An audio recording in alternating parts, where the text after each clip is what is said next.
Okay, Larry, it's time for the theme song. Hello? Hello. This is Mike Naraki. This is Phil Vischer, I know. And, a.k.a. Bob the Tomato. And I'm Larry the Cucumber. That was me on the right in the red. And I'm on the left. And it's weird because in the booth now, I'm actually on the right and Phil's on the left. Yeah. So we're switched around. Isn't that amazing? It's But we're not in Like- stereo audio. No, They we're only not. see one So microphone. you I don't think we know. would be able to tell. We could get up and change seats and you wouldn't even know. Except for you'd hear rumbling. See, there I was the one on the top and you were the one on the bottom. Yep. And I'm taller than you, so See, I'm there, really now on. you're on the left. Yep. Wow. Yep. That's pretty Let's see. exciting. That is exciting. So, King George and the Ducky. King George and the Ducky. No. This was I don't know, what year was this? probably the riskiest video we've ever produced. Why would you say that? Why would I say that? Yeah. Because no one in the history of mankind or Sunday school has ever attempted to tell the story of David and Bathsheba to small children. That's right. But we didn't say it was the story of David and They Bathsheba. said it couldn't be done. We let They people laughed figure at us in Bible college when we said someday we would tell the story of David and Bathsheba to children and would not go to jail. So a friend of ours, Sean Gaffney, was kicking around ideas for VeggieTales episodes, and he actually wrote a little script, I think it was a 10-page script, like a 8 or 9 minute short, called King David and the Bath Ducky. And it was basically David and Bathsheba with a bath ducky, but everything else was literal. It was literally King David, literally Israel, literally standing on the roof, Yep. literally stealing the ducky. And so it So seemed it's still a little bit creepy. it then. seemed a little bit too obvious. And I was worried about, because it was obviously a Bible story, I was worried about kids saying, "Hey, what Bible story is this, Mom? Let's go look it up in our big Bible and read it." And that wouldn't be so good. Yeah. Oh, hey. Oh! This idea here, because I wrote the countertop for this, and then the man who went up a hill came down with all the bananas. Yeah. So, but I went to speak at a vacation Bible school up in the northern suburbs. One of our guys here, Jim Vogler, it was his church, and they asked me to come up and talk to the kids. Really? And I went up there, and so I did. But the way that they handled their vacation Bible school were the two kids came out with cardboard cutouts dressed like Bob and Larry. Really? Because the lady that was designing the costumes, the Bob and Larry costumes for that, for that vacation Bible school, actually passed away. Why she was knitting the While she was costumes or sewing? sewing the costumes, and so Because of the fumes? no, it didn't have glue anything gun? to do. No, it didn't have anything to do with us.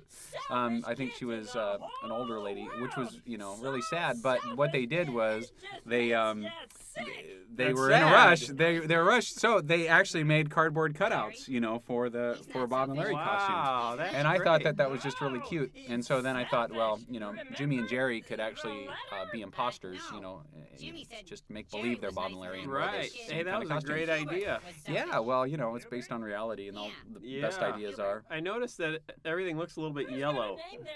Yeah, Here, we a were little experimenting with yellow. lighting. I remember you getting on my case about that.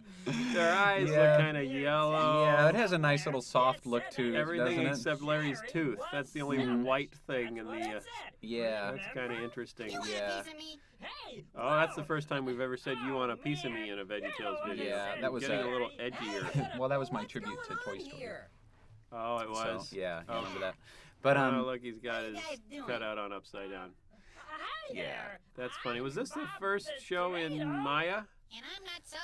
Yeah, it was, as a matter of fact, We yeah. switched our animation software from Softimage, which Yeah. we had used on everything up till this point, Right. to Alias Wavefront Maya, which evidently turns everything yellow, as far as I can tell. And so the whole kitchen had to be rebuilt, and all the characters had to be rebuilt in Maya. Yeah, right, At great expense, I might say. Oh, yeah, yeah. I think, was this the first one in Maya? Yeah. What was the one before this? I think it was Yeah, this was the was first Josh one. and the Big Wall No, right before this? no, Rumorweed. Rumorweed. Oh, yeah, Yeah, because yeah, yeah. Rumorweed was still soft and Yeah, Mosh. yeah. Yep, so this is our first Maya. And this was interesting because we didn't have typical art direction on this film. We didn't? No, the modelers did all of the set design and art direction. Wow. Yeah, What was the with thinking Jeremy there? Vickery. We just didn't. I think people were busy. They were We busy. just didn't have we the thought, time. we thought the modelers who had been wanting to, help with, concept and art direction, got their chance to do it on this, and they did a great job. Well, yeah. Especially with the King George. It's a very good-looking show. Oh yes. So the If you can countertop. get over the yellowness. That's just on the countertop. The yellowness They've got disappears jaundice. very soon. It's just in their eyes. Okay, now, here comes the Englishman who went up the hill and came down with all the bananas, which was inspired by what film? It wasn't really inspired by. Oh, the title was inspired by a title of the film, Right. The Englishman Who Did Something. The Englishman was what's that guy? Hugh Grant. Yeah, Yeah. Hugh Grant film, The Englishman Who Went Up the Hill and Came Yeah. Down the Mountain. And came down the mountain, right? Yeah. So that's Did what you the see title. that film? No, I never saw that film. Oh, wow. But you did read Madame Bovary, right? Yeah, I Before did. you wrote Madame Blueberry. That's right, I did. Okay. I I did see that film. You did? actually. Oh, Yeah. okay. Did it have? Was it anything like this? No, No. nothing Yeah. at all. Okay. That's probably why. So anyway, I wrote this script. One day I just started writing this script on selfishness, and I had no idea what it was for or how it could be used, because it was just so different from anything that we had done before. Huh.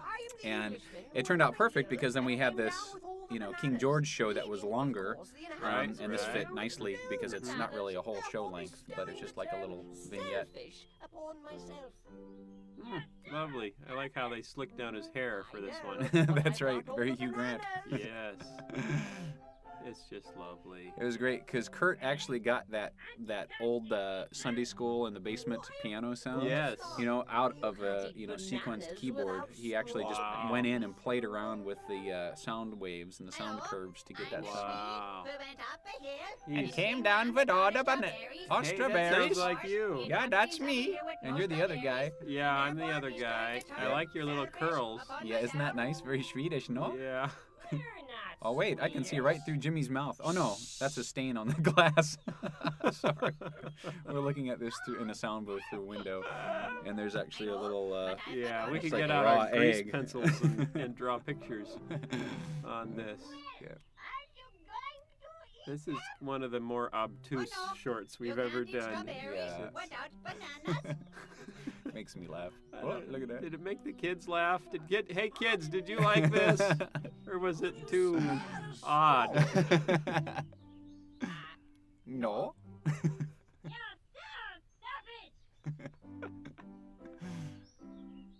Excuse me, Mr. Englishman.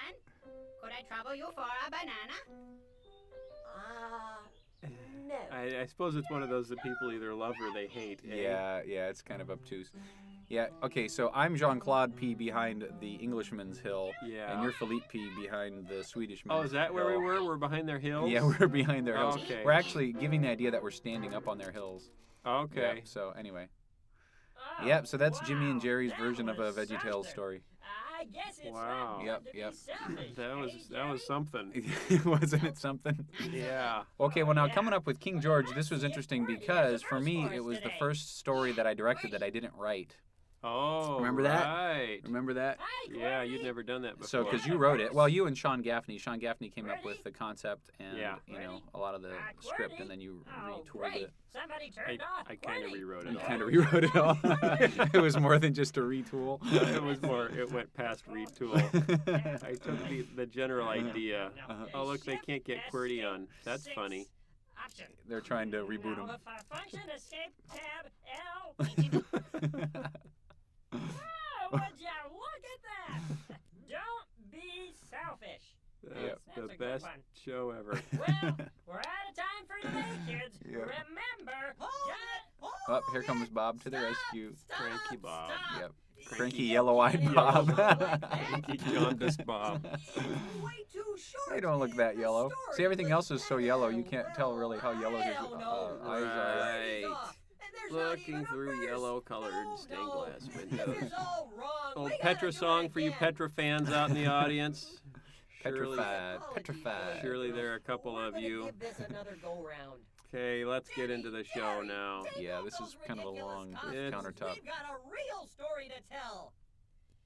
Oh, they're so Larry, dejected. do you remember Yeah, that that's letter we kinda got sad. from Lucy Thomas of Bismarck, North Dakota? Ooh, Bismarck, North Yeah. Dakota. The Yeah, one where that's she a said good she one. didn't I have a like to friend play who with lived her in sister Minot, because she North wanted to Dakota. keep all her toys to herself. Wow. Yeah. I'd say it's Is that about related? time we taught little Or is Lucy a Bismarck, thing or two Bismarck in about North being Dakota? selfish. Yeah, I think so, What do right? you I say? don't Yeah, remember. yeah, Don't I ask, think- don't ask me Yeah, it's- geography yep. questions. We're filmmakers, Good to be not back. geographers. Action! Okay, Okay, here we go. here we go. Okay, now this castle. See, Oh, we that's did that. We did that. We cute. didn't want to build the whole set, so we used like two-dimensional, Yeah. perspective tricks for that. Right.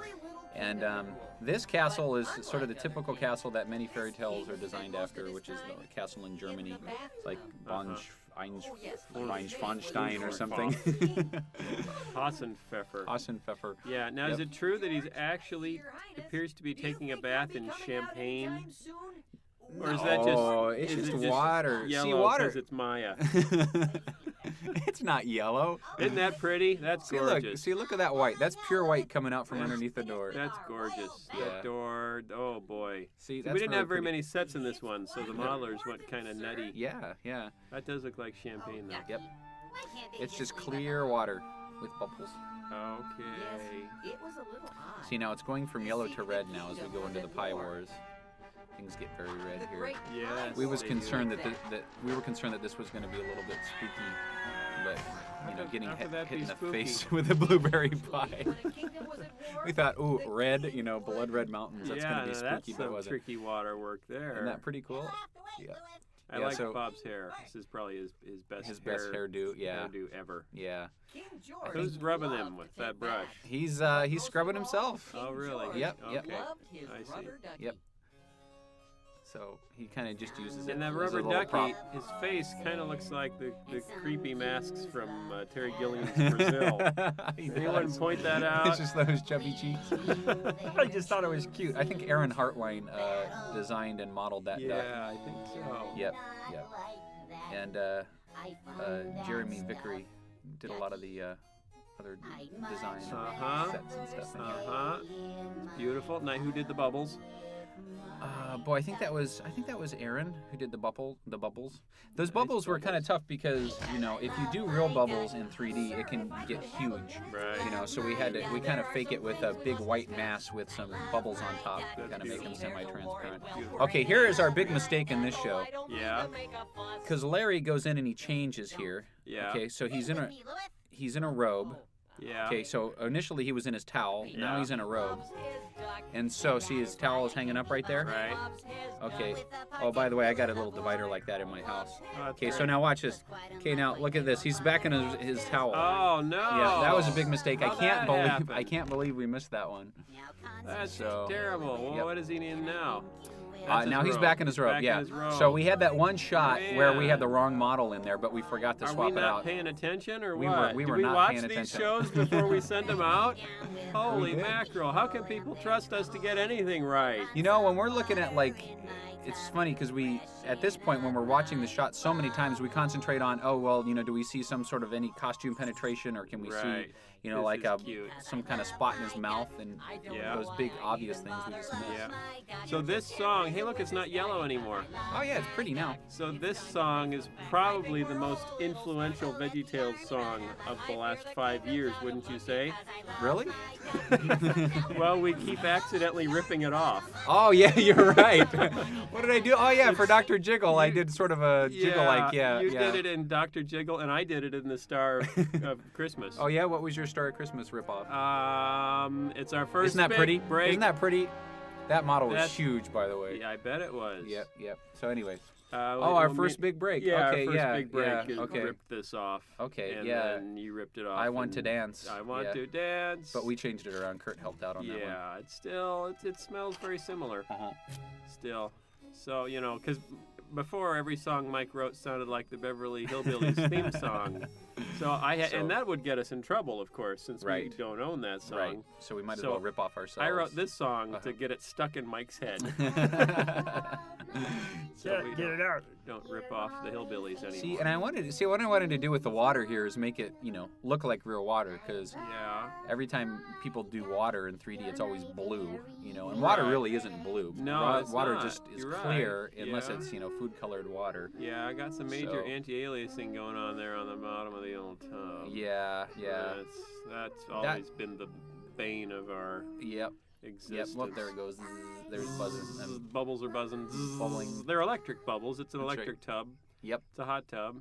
So Look I at like those eyes. the eyes. That's funny. Isn't that nice? Look, his duck was watching too, just like those chubby-faced kid masks in Brazil. In Brazil. Harry Gilliam would be so proud of us The house? if he weren't in jail. Ducky. Oh. Yeah, we got some complaints on this show too, just because Larry was kind of nasty. Oh, that's right, the we king. did. Yeah. We did. Like, we can't have him pretend to be nasty. Yeah, because He's our cucumber. We can have him do whatever we want. He's really a nice guy. He's just He's an a nice actor, you know. guy. Yeah, he's Yeah. got to work. Yeah. He's got to put food on the table, you know, make sure he gets his SAG medical coverage. Do you think it would have worked the other way around if Bob would have been King George and Larry would have been Louis? He would have seemed much more sinister, I think. Yeah, you think so? Yeah. Not quite as joking. Because yeah, it's a farce. Yeah. When Larry does something bad, it's farcical. Right. When Bob does something bad, it's disturbing. Even one ducky this nice. Look how shiny their eyes are too. That was another thing. Their eyes look plastic. Oh, yeah. That was another thing we I like changed. it. Yeah, you like that? Yeah, I didn't mind that. It just kind of went against what we had always done. Yeah, So I it was a know. little bit different. Okay. Oh, look at the duckies strewn everywhere. Carnage. Carnage. I just think this is a very pretty show. The sets and It is. the colors and the everything lighting. are very nice. Yeah, Yep. it's Yep. quite nice. And that song was actually in Lyle the Kindly Viking. I tried to do a Gilbert and Sullivan, fast talking song. Oh, okay, like the Modern Major General. Yeah, kind of thing. but this one was actually closer to what I wanted to do in Lyle than what I ended up doing in Lyle. I don't know how that happened. Thomas's duck. Sometimes things just happen. Yeah. they Look at that sure rug. did. Look at that rug, how Nice detailed rug. that rug is. The Yeah. modelers just went crazy since they were doing their own art design. Their own, And it's art not buzzing direction. like the Esther rug. That's right. We'll have to do something about Although the Esther rug was very nice too. And Esther was after this, though, right? Yeah, Esther was after this. Esther Yeah. was next. Yeah. Oh, I like his costume. I think that I'll go with the war. it was just a matter of time at certain points in the production whether we could Right. go back in and fix the buzzing. Right, because there were so. Did we just flip that shot around, or did we actually? No, we flipped it around. Yep, we All saved animation right. time. Woo-hoo! See, we're not dumb. We don't do the same work twice if we don't need to. Need more men. He's covered with spoons. Yep. I think that was an Because Aaron it's- Hartline design. It's the Pie Wars. Get it? I don't know. I think this was the first show we did with. Oh no! We had the Star of Christmas. We had snowy mountains in it too. But I loved the pointed snowy mountains in the distance. Yeah, those are nice. Kind of gave it a crisp feel too. The Star of Christmas. See now, Everyone else. did I mean say the Star of toy Christmas? that I said saved I meant the Christmas? toy that saved Christmas was before this. Oh yeah, and I painted those mountains in the toy that saved Christmas. Very nice. They're good. They're the best. I'm not much of an illustrator. I'm noticing here that our clouds aren't moving. You know, Yeah. if this were today, we would actually put a little bit of movement on those clouds. This is today. Well, if we were Where are producing you? this today. Oh. See, we're commenting on this years after the fact. right years. Yep. Job to do. You know what? And I think that ground, we've reused that ground because that flagstone surface is so pretty. I think we used it. We used it in Esther. I think we used it in Jonah also, yeah. Or something really similar. We might have referenced it in Jonah. I don't know if we rebuilt it or just used the same one. Okay. Yep. Well, it's some nice ground. Oh. Oh, yeah. I love this one. Here Okay, comes tell them Barbara all about Manatee. it. Okay, well, this started, this song I started this song probably 3 years before I actually finished it. Uh-huh. And I remember 'Cause you're pitching it to slow? you. Yeah, because I'm slow, and well, I pitched it to you initially, and it was problematic because Yes, it was. he was initially watching a cooking show on television where they were cooking manatees, and that was kind of, that was a little off the edge. And so, A little. although we were saying it was wrong near the end, Hum a few know. bars. It was a good little tune. A curious mammalian sensation with a glorious mammalian sensation with a curious lack of pigmentation. First you scoop them from the river, then to serve them up for dinner, you just sing this little song with me. Fricassee, fricassee, manatee. My, oh my. I don't know, but it was really kind of bad. So it was kind of a It Cajun. was It was a in- Cajun cooking thing. It was a Cajun cooking thing in a highly questionable taste, is what it was. So Well, said I, Yeah. let's avert letters. Yeah, I was a little. It was too little too Ren and Stimpy, and Yeah. so So anyway, so I shelved it because it just wasn't working. But then I thought, well, it would probably be work if it was he was watching a soap opera, and so then I changed it all to a soap opera tango instead Where'd of the tango come from? Well, actually, my wife and I went out and saw a play called Tango, Strictly Tango or something like that. I don't know if it was Strictly okay. Tango, but I think it was just Tango. And it was just this wonderful tango dancing for the whole play. Wow. And so I just, thought that would be so cool if Larry would tango with a manatee. And so, Sure, yeah, and so I remember pitching it when I finished the song. I remember pitching it to the studio. I remember when we rented those the conference space over the presidential towers by the Clinton Street office. Yeah. Yeah, my daughter had this giant polar bear, and I didn't have a manatee, and so Okay. I walked from the Clinton Street office over to the presidential towers, restaurant, conference room is what we used it for. I remember those buildings that were under construction. There was a bunch of those, construction. So here I am carrying this giant, like polar bear to this thing, and the construction workers are like, "Hey, I like your bear." It was very embarrassing. Wow. And so anyway, so I got there, and so then I remember. You pay a high price for art. That's right. And so I actually, I used this bear to pitch to actually sing the song for the studio, and I was dancing up and down in a chair just like Larry. Oh, But that was fun. I'm So, sorry, but I then, missed that. actually, there was a movie. I forget what the name of the movie was. It might have been Tango or something like that. But Kurt and I used that actually to form the style of the song, and Kurt actually studied tango, a real tango, and made a real tango out of this. And we got the lead violinist had toured extensively with Oh. Celine Dion. Oh yeah.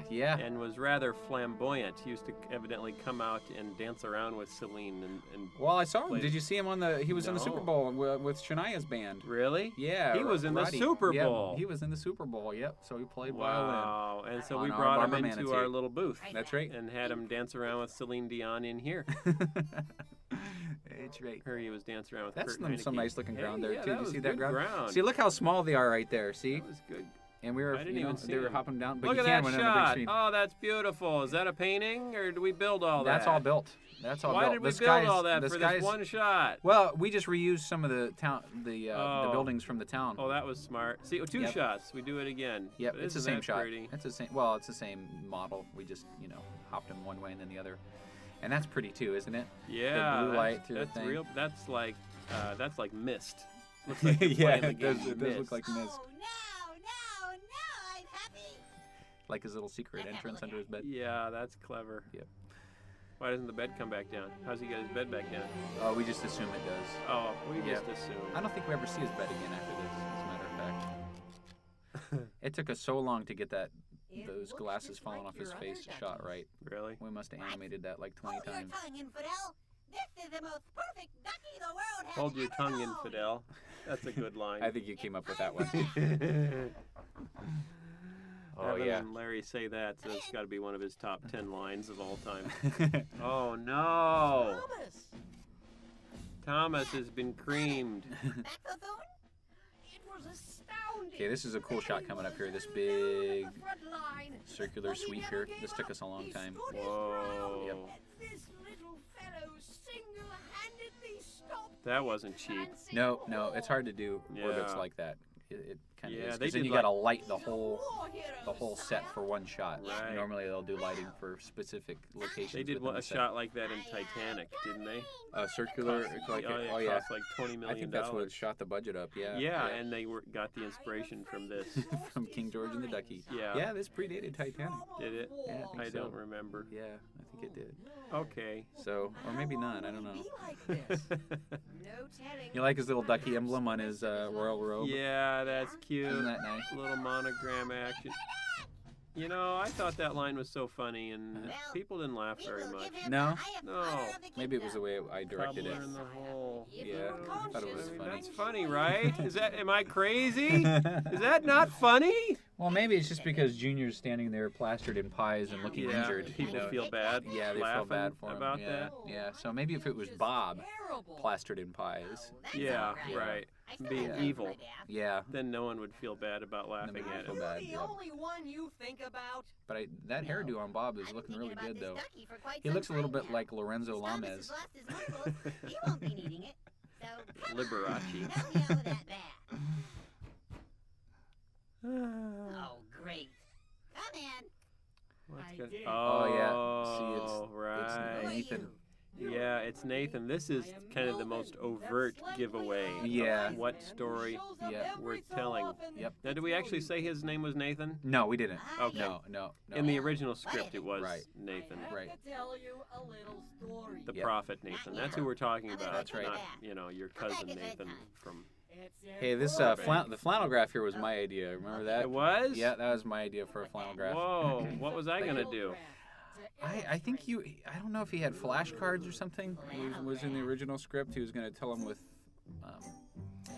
flashcards or something. I forget what it was, but I like that whole flannel graph thing, especially them saying "ooh, flannel graph." Yeah, Yep. that's a big laugh. Yep. That's a big laugh among your Sunday school literate That's middle right. Americans That's right. like ourselves. See, now look, the painting got back up on the wall Hey, after it wow, had fallen that's on good. Great start. mantle I'll, earlier. see you next time. That's good. huh? The workmen came in and the fixed yeah, it. that's right. It's just cartoon kind of I stuff. like this song. I remember this. This was I've only mentioned one. It's my impersonation of Pa. That's good. Thanks. If I think Pa should have a brother, yeah. and I could do his voice. Who? Pa and Pooh. Pa and Pappy. Pappy. Yeah, Okay. Pappy Grape. Yeah, I think that'd be good. Kind of like Jimmy and Jerry. Yeah. I'm good with that. He's paying attention. Something's sinking in. Yep. He's in it. He's following along. With his shiny plastic eyeballs. Like that little split level ranch home there. Yeah, isn't that nice? Yeah. Yeah, it's like a suburban house with a bunch of sheep in front. That's what wealth is. A suburban house with a bunch of sheep in front.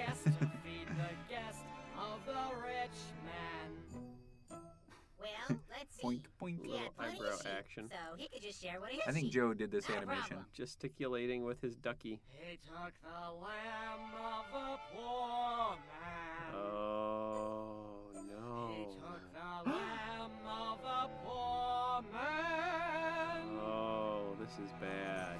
The rich man took. So this is the moment when people start to figure out which story we're actually telling. It has been interesting to see how many people never figured it out. Oh, yeah? Yeah. Yeah. I won't name any names, but a few of them work here at Big Idea. Really? Yeah. My story is true. Oh, Who is that man? well. Tell me. This ended up in the greatest heroes of the Bible, though, didn't it? Yeah. The trilogy? I think it Did did. The it? 2 trilogies? Yeah, I think What it did did. we call it? How did we tell them that it was biblical? I can't remember. In my dungeon. Can't remember. I think, it can safely be called a retelling of David and Bathsheba, I think. People freak out. You think so? Are you Yeah. crazy? You can't do that. Oh, that was clever. How do you Pretty- get his little stick to do that? It was pasted on the back of his, thing, Really? and then he Velcro? waved it over. Yeah, and he waved it over. Yep. But Thomas only had one. Oh, man, does he feel terrible? But you Yep. weren't thinking about Carpet's a Thomas. little soft You were there. only thinking about Yeah, well, that was to yourself keep it from and buzzing. what you Oh, wanted. okay. But Yeah. Your Highness, what you have done has made God very unhappy. For whether you are a king or just Here's a the meat. kid, Yep. God wants See, us now depth all of field, to we think hadn't of we His hadn't really ways. employed that device yet. Yeah. So we have a lot of close-ups here, and And when everything we is are in focus in the selfish, background, we which hurt Right. we wouldn't really do now. No. Well, although it depends on the budget. Right. You know. It depends on the It budget. depends on the budget, because that's kind of Oi, expensive to do. budget schmudget. what do I do? Yeah, if we had those kind of close-ups, you know, in Jonah, Here is what you must we'd have do. some serious depth issues. Oh, to live in a world with infinite resources. Why Or a can't compositing guy or girl. Well, We got to get one of them pretty soon. yeah, if you had infinite resources. You see that? Yeah. He got sucked right out the door. Yeah. If it That wouldn't have was worked kinda for him to hop mysterious. back, it would have been, you know, Right. it would have been a Well, little that's bit too kinda much. dramatic. I like Yeah, that. yeah. What? I liked it. Time for another bath. Okay. I gotta find Thomas. Mr. Shiny Eyes. Oh, his bed's still up. See, we did Yep. see the bed again. Oh, yeah, that's Oops. right. So it was up. It never went back Bump down. the mic. Sorry, that was Phil. Back to the champagne. Doesn't look so champagne-y now, That's because it's nighttime. but it's underlit. Has he got a big light bulb in the bottom of his... Well, yeah, you know, Tub? yeah, I think it's got jets under there, too. Clean you up a little. Okay. Look at that, look at that. That's funny. Ah. That's Sure enough, funny. That was done in After Effects with just a little bubble filter. Wow. Yep. Amazing use of technology. Yep. Big tub. Am I in heaven? No, Phil. Smells like It's baking just my soda. I've got something for you. Oh, look at that. King George told Thomas what he had done. His bath cap's and sort of asked blowing Thomas out. if he could forgive him. Oh, there it's After better. thinking it over, Blowing up. Thomas said yes. And in the wide shot, the Then bath King cap George is. prayed and asked God See, we've to got forgive soft him. shadows in this film. Yes, So sir. I think this Being was our first forgiven film with felt soft good. shadows. Yep. Because soft And the image people he had hurt, would not do them Thomas very said well. even And we're more getting some so shadow because crawl. We haven't Louis perfected knew it yet, wrong and we still have problems Yeah. with that. better once they Even knew to this wrong. day, we're Even to this we're day. doing the right now. You know, we're doing the render approvals for the belly button song, and we're having to send shots back with Really? soft shadow crawl. Oh Yep. man. Let me tell you. If they could put a man on the moon, you think they could make your soft shadows not crawl, You'd think, wouldn't you? right? Yep, yep. Just the other day, I wanted to be happy. I thought it was the way, but it weren't. I think That's Louis funny. wasn't. Yeah, this song is kind of a non sequitur because all the other songs kind of fit into the genre. Yeah, I remember complaining about this song because I didn't like the ragtime feel to it. Intentionally, Yeah, but I grew to like it. well, good. Yeah, because I remember telling you, I think we should keep it in the same style as the other songs. You No said, way, that "No, wouldn't be funny. Then be It's got to be ragtime. Funny to contrast. Contrast is funny. Nice lighting on the little lattice work in the back. Yeah, isn't that nice? Moonlight on the lattice. That's a Dan O'Brien special. Oh, the moonlight on the lattice. I like his. Look, he's reflecting mirror. in the mirror. Did you see his crown reflecting in the mirror? Oh, that's something. Yep. I bet that wasn't cheap. There's our Hey, the castle again. clouds are moving now. Yeah, they're moving because there's a beauty shot at the end. Oh, that was nice. Back to yellow. Really Yeah. You know what it was? I remember what we were trying to do. We were trying to get a softer feel and a better, less harsh feel on the countertop. Okay. But what we ended up, I And think we it would have worked. confused less harsh with yellow. Well, I think if their eyes and Larry's tooth would have been white, Yeah. everything would have been fine. Oh yeah. So if we would have would've. sort of detached their eyelights from the, the Right. Look softer at those yellow guys. lights. They Yep. looking yellow. Holy mackerel. Yep, but we corrected on the next show. What was the next show after this? Was it Esther, Esther? wasn't it? Yeah, I think it was Esther. Yeah. I think it was Esther. Yeah. No, there was no yellowness. That going was a on there. little over ambitious, you know. No. It was glorious. We didn't have countertop or a silly song, so we got complaints. But other than that, Yeah. it was good. We'll have to do the commentary on that one. Oh yeah, imagine, I think pretty that's soon. coming up. Coming up Yeah. next. Coming up. Stay tuned for Esther commentary. Let's just start it right now. I like the opening shot. There's a great matte painting by Joe Sapulich, and I love the score. Okay, there, we can save We'll that get one. back to that later. There's QWERTY, that computer that I built in like We 1991. still gotta update him. We still gotta update him. That's I a don't know. 1991 IBM 386. I built it for an industrial film. So it was actually, it's probably used illegally in VeggieTales because it's probably owned by I don't know whom. I don't even remember who I built it for. It was a little Oh, talking man. computer for an industrial film. Yep. We could make it an iMac one day. Yeah. One of those cool iMacs with the 17-inch. Oh, yeah. screen that moves and around. the super drive. And so the super Bob drive. and Larry can burn their own DVDs. That's right. Not have to pay Warner Brothers anymore. No, but they have Copy Protect. I just read Coffee that. Protect? Copy Protect. I read an article on DVD Tunes that quoted Dan Merrill. Really? Dan Merrill said, "Our intellectual works here at property Big is Idea. very important to us." Our intellectual, you can quote him on that. us on that. Unlike other media companies, we consider our intellectual property very important. Oh, look at the little Jean-Claude P. I forgot about dipped in that. strawberry sauce. That's funny. He should be leaving little strawberry footprints. Oh, look, you directed that? And you wrote it. I wrote that. And Jem produced it. Sean Gaffney, based based on on a story. See, based on Okay. a story. Concept artist. Yep. Yep. Yep. King Todd Jim- Carter. Sto- Oh, Sto- yeah. Sto- We forgot to talk about This was Todd Carter's first show. Oh. He came in and he storyboarded the whole show and all by Steve himself. Unterfranz, who Who went went to work on went the to Lord work of the on Rings. Lord of the Rings. He Yep. thought that was better than this. Man. Oh, he must be wrapping up on that Yeah, pretty he must soon. be. He'll want to Yeah. come back, I bet. He'll be begging for his Yep. own job back. Well, forget it. Forget it. You can come back, Steve, if you're So, listening to this. Think Come Gollum's back into more fun than Larry the open arms. Cucumber? Oh, we should probably make a video about that. Yeah, yep. I remember sending an email to him when he first left.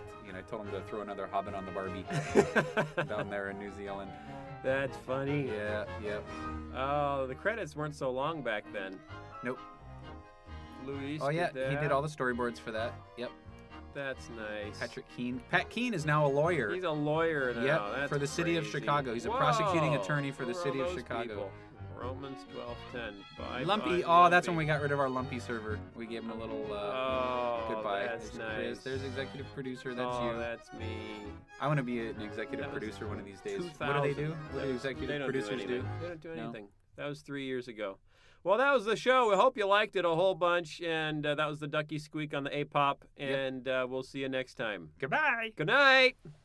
Drive safe.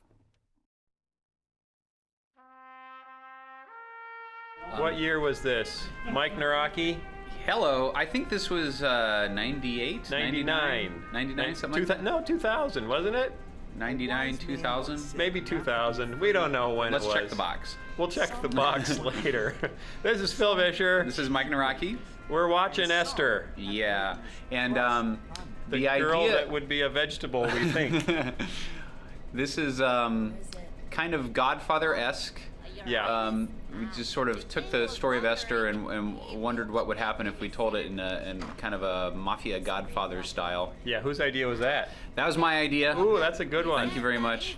That's our friend Christy Bramlett, who's doing the voice of Vashti right there. Yeah, and it was amazing how those curlers were lined up so perfectly. You could see right through them, Right to them, down exactly. them. That's astonishing. That was a little violent. Had a little. Yeah.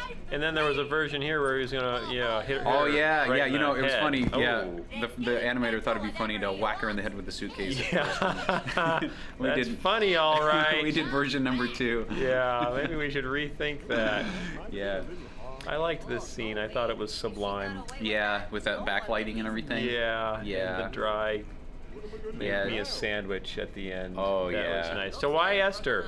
Why did we do Well, Esther? We wanted to do a story about. So I'm interviewing you because I wasn't all that involved, so I can't really act like I'm the co-director. We wanted so to- I'm the interviewer. Okay. Well, we wanted to do a story about a female character in the Bible. I could pretend this is an interview for the BBC. I could interview with you Okay. with an accent. Turn on your Archibald. What's this with Esther? Why did you choose Esther?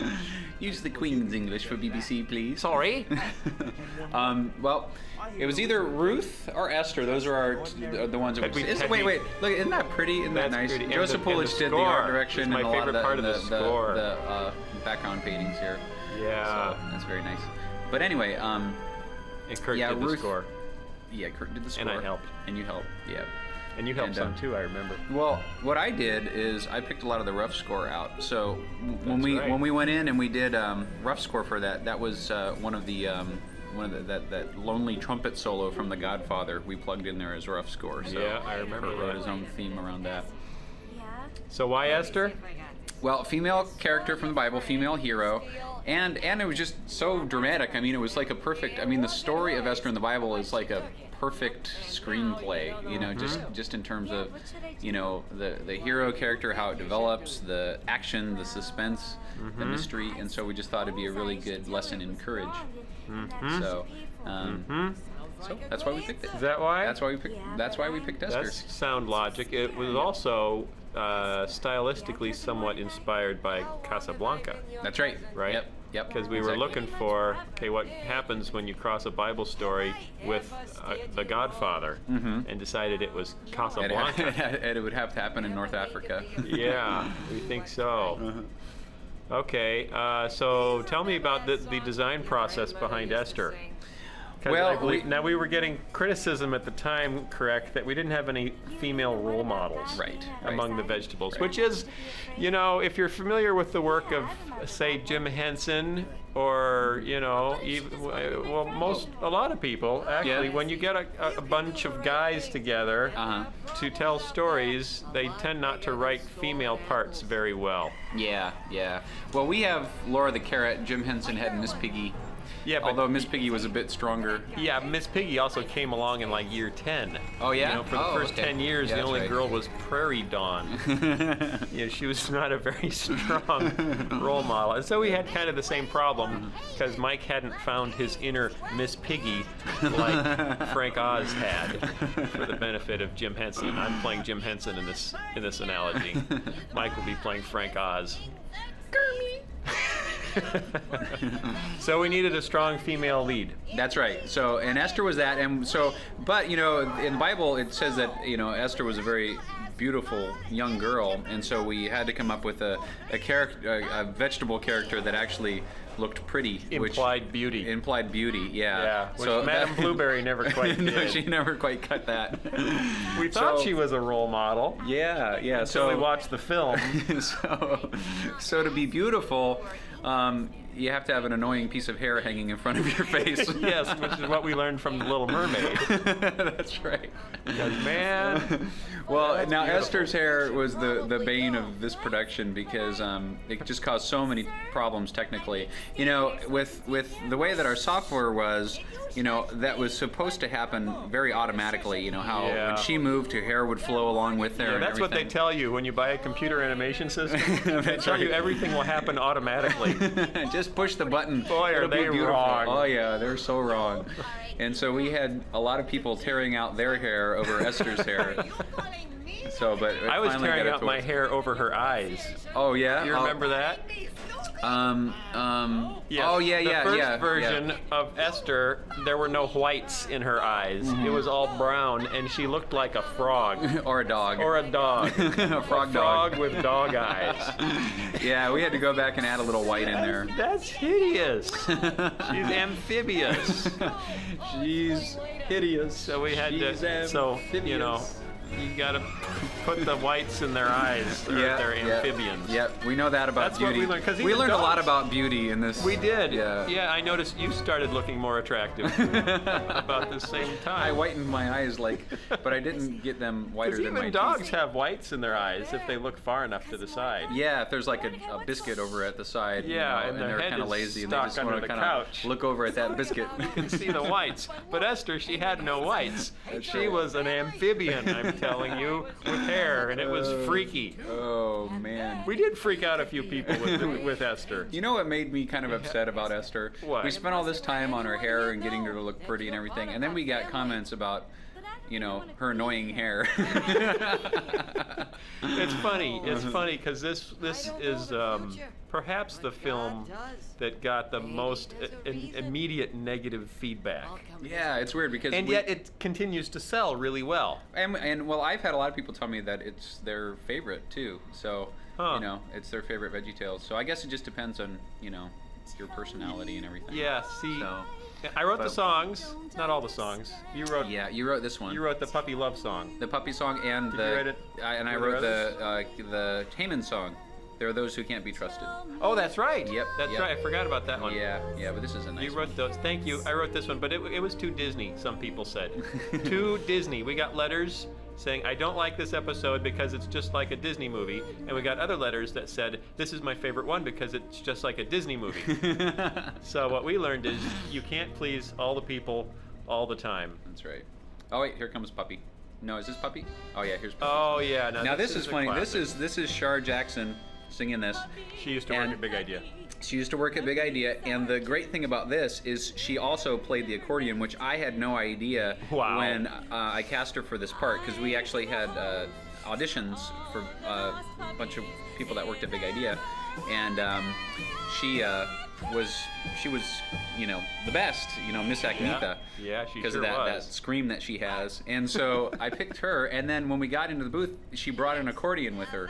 I found out that she actually played an accordion, so we recorded her singing. What's that cannonball in the foreground? Oh, that's actually a light. It's a stage light. It's a bit heavily textured. I say that every time. Did I say heavily textured? Let's talk about Esther and textures. This whole show is very got kind of out of hand. Yeah, we learned a lot about texturing in this show too. Because early VeggieTales had very little texturing. Yeah. And we were trying to, raise the bar and be all Pixar-y. Yeah. And boy, did they lay the textures on a little thick on this one. Yeah, well, we were textury without being enough anti-aliasy, and so we got a lot of swimming around. Crawling textures. But back to Miss Akmitha, that wasn't the whole song there. We had to cut it down. We had to cut it down, yeah. The show was like 90 minutes long. Yep. And by the time we got all the dialogue recorded. Yep, but the full song plays under the credits, I believe. So Does the it? full Puppy It's song. also on the sing-along. It's also on the sing-along, yep. So, but See, yeah, pretty but that eyes was, because of the yeah. light. Oh, and we named her Miss Akmitha. Obviously, Esther is Miss Babylon. Yeah. Miss Akmitha was also named after a town in Babylonia, I think. What town? Akmitha. Really? Yeah. Wow. There you go. Now Babylon, that's in modern day Iraq. It is. Is it not? Yes. So it is there a political undercurrent? Not in 1998. There wasn't. Are you taking a position on the conflict? Nope. It's just all there in black and white in the Bible. That's great. Yep. So anyway, this is quite a camera shot here. Yeah, this took a long time to render. There's a little bit of swimming in the textures in the back. A little bit. This was also the first shot that when we were preparing for Jonah, we re-rendered this at FilmRes. Oh yeah, and we're using it as a test. That's right. To see if we could pull off clean FilmRes rendering. Yep. They put their thumbs up, but they don't have thumbs. They don't have thumbs. So they had to use cards. That's fun. Yep. Levitating cards, of course, because they don't have arms to hold their cards up. Yep. Whose idea was it to give him the slick down hair look in this one, Mr. And I can't tell you what his name is because he doesn't have a name. He's Wise Man number 1. Wise Man number 1. Well, he had this. This was after King George and the Ducky, which we did. The Wise Man who went up the hill and came down with all the bananas. Oh, really? Did he have his hair slicked down? Yeah, he had his hair kind of the Hugh Grant look, the cool. slick back. Now, look. wait a minute. What's going on with her crown there? Oh yeah, we got a lot of letters about this one. Boy. Yeah, well we've managed. When I was in charge, when I used to direct, I would make sure that the levitating props were very close, and I didn't get any letters. See, now we established a rule after this. There was a rule established after Esther that the profile of a prop and a character always had to intersect somehow. Yeah. Because otherwise it looks like it's floating too much. Yeah, and that we've could floated things for years. That We've could be just cheated it. conjectured as magical. Yeah, like yeah. Harry Potter. Yeah. Oh no, don't say that. No, this is not like Harry Potter. It's just vegetables. Just make them believe they have hands. Using, I don't know, spiritual gifts to make things float through the air. So he's climbing down the vine. I like the background paintings here at nighttime. I think they're really nice. Did Joe do those? Yeah, Joe did those. Joe Sapulich, if you want to write him a letter. Oh, and how about that reflection? Detailing on the mirrors, very nice. Yep. You think she's gonna like Lovely. Yeah, we didn't. I don't think we had started to use depth of field here yet either, which we could have. Maybe there's a little bit. There's a little bit. We could have used a little bit more. Yeah, we could have. Depth of field. We learned a lot that summer. Yep. It's really this depth, show is depth like of field is when you have something in focus in the foreground. Oh look, okay, like that. like that. But that was too much depth of field. Yeah, that was too much. When you use too much, it makes it look like they're tiny little models on a set. Yeah, you don't like that. That was really hard. And how's he holding that rope? Okay, we won't go there. Yeah, that's too much depth of field. Yes, it was. See, they look tiny. It looks like miniatures. Yep. Oh well. This And episode Larry's kind of floating there too. is really like a Wonder Years episode. How's that? Because we learned so much. Oh, we learned so much that summer. See, that wasn't cheap, was it? No. Was that cheap? No, that was not cheap. That was not cheap. That just that breath cost more than the whole first show. All of Where's God When I'm Scared was cheaper than that breath. Blowing on that mirror. Holy mackerel. I don't remember inviting. Every newlywed needs a cake. These are the Slinky Peas, the Peony brothers. Right. Yep, Where'd yep. you get the name? Well, they're peas. And Oni, sounds like Tony, which is Italian. But what was their name in the Bible? Because this is accurate, Not many people realize how accurate this was. This film was really, really accurate. And there are two guys that tried to kill the king. It was actually just, I think, there was this plot. I can't remember. Yeah, there was a plot Yeah, to was kill a the plot. king. I can't remember if it was two guys, I think. Yeah, Maybe. I can't remember. We don't have a Bible on us. I should have read the story again before we did Yeah, this we commentary, should so I have. apologize. I don't think there was a Oh, piano involved in the Bible, though. No, there was not a piano, but Mordecai uncovered the plot. Yep. Yeah, and all of the major points. Told plot Esther points are about it. correct. All of the major plot points are correct. Yep. See? So there. So don't write us any letters about that. Hey, who's this guy? Yep. Oh, yeah. What? The royal chef. I was just passed a note as a reminder. And now I remember. But it wouldn't do me any good to mention it now because we're not at that point. Okay. So I'll mention it Boy, when it that's comes up gonna again. be suspenseful. We know something you don't know. See if you can notice. See, just like the Bible. See, he's whispering to the queen, just like the Bible, and she's gonna save the day. Yep. Before he gets the cake, just like the Bible. Yep. I don't think there's a cake. Well, in Mordecai the Bible. came and delivered the plot to Esther, so Esther could then tell the king. I don't think Yes. it quite happened that fast. No, but it's more exciting when it does. Look at There's that a cake snake splat. levitating, or That's the rope twirling, and then the pea is at the other end of it, so he comes down. Right. See, yep. How did the pea get through the little? There's a lot of Holy- detail on that carpet, isn't there? Yeah, Look at that carpet, Yeah, holy that's kind of out of mackerel. control. I don't think there's that Yeah. much detail on real carpets. Oh man, if you wore a shirt with that pattern on it, you would not get into nightclubs. I can tell you that much. And if you can't get into a nightclub wearing What the can you pattern, do? well, you've gone too far. You've gone too far in your film. I think that's a general rule of thumb. Oh yeah. I like the busts of Nezer in the background. Yeah. Those Yep. are nice. And I really like the little smoking urns when we get to that part, but Oh we're not yeah, there at yet. night, yeah. On the But we're Haven not song. there yet, so Yeah. I don't even try to think about what I just said. Or the note that Mike's holding on his lap Yep. to tell you about. Oh, look, there it is. Princess. Tell him about it. Oh, No. too late. It's gone. Yeah, it's gone. Okay, well, I should Maybe mention it. later. Okay, I'm gonna just put it out there for everybody, Okay. just in case they want to notice. But in the back of the desk, Yeah?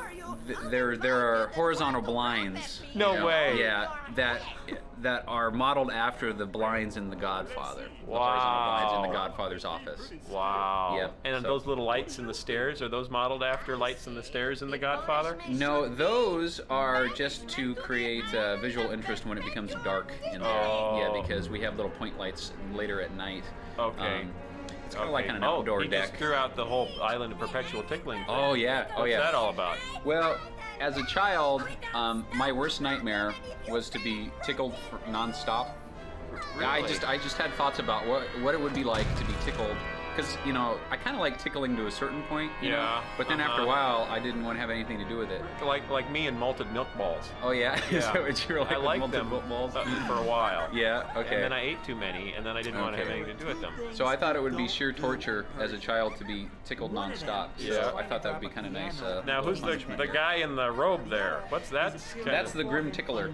That's kind of scary, huh? Yeah. Well, if he holds a big feather and tickles you, it's not all that scary. Yeah, one of my friends, their 3-year-old, when they saw this for the first 2-year-old, they were so scared of that buzzing thing. stairs thing. Buzzing Sorry stairs. about that, Yeah, folks. it's a nice fountain though. Yeah.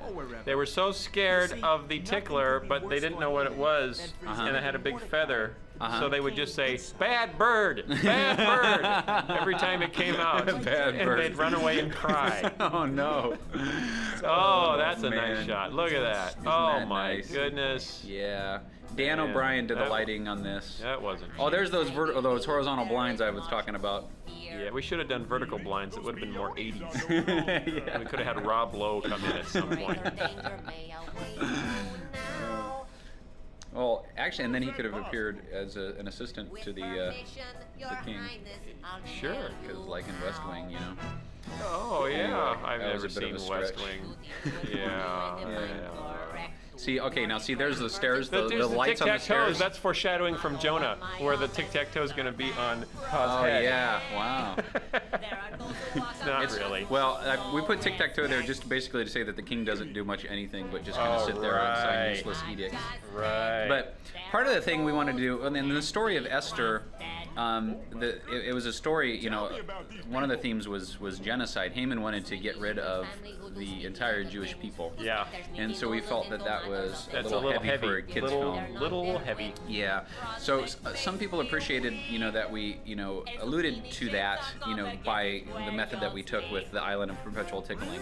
But Yeah. you know, some people didn't appreciate the lightness of it. But I like it. I think it works for kids. So it gets the Yeah. main idea across. It's a reinterpretation of the story of Esther, really more than a literal retelling. Right. Would you say that's Yeah, fair to yeah, say? because the Godfather theme, I don't know if that really came in. Yeah. I'll give you what you need. But It worked for me. yeah, I like This it. is a good song. You wrote this song, right? Yep, yep, I did And this Kurt song. helped. Yep, yep, as he does on all of our songs. It's a nice one. Go on. Go on. Was it inspired by anything in particular? I don't think so. I basically I wanted to come up with his plot, and so I just kind of sat down and started writing out his plot, and it sort of took on a lyrical, Oh, okay.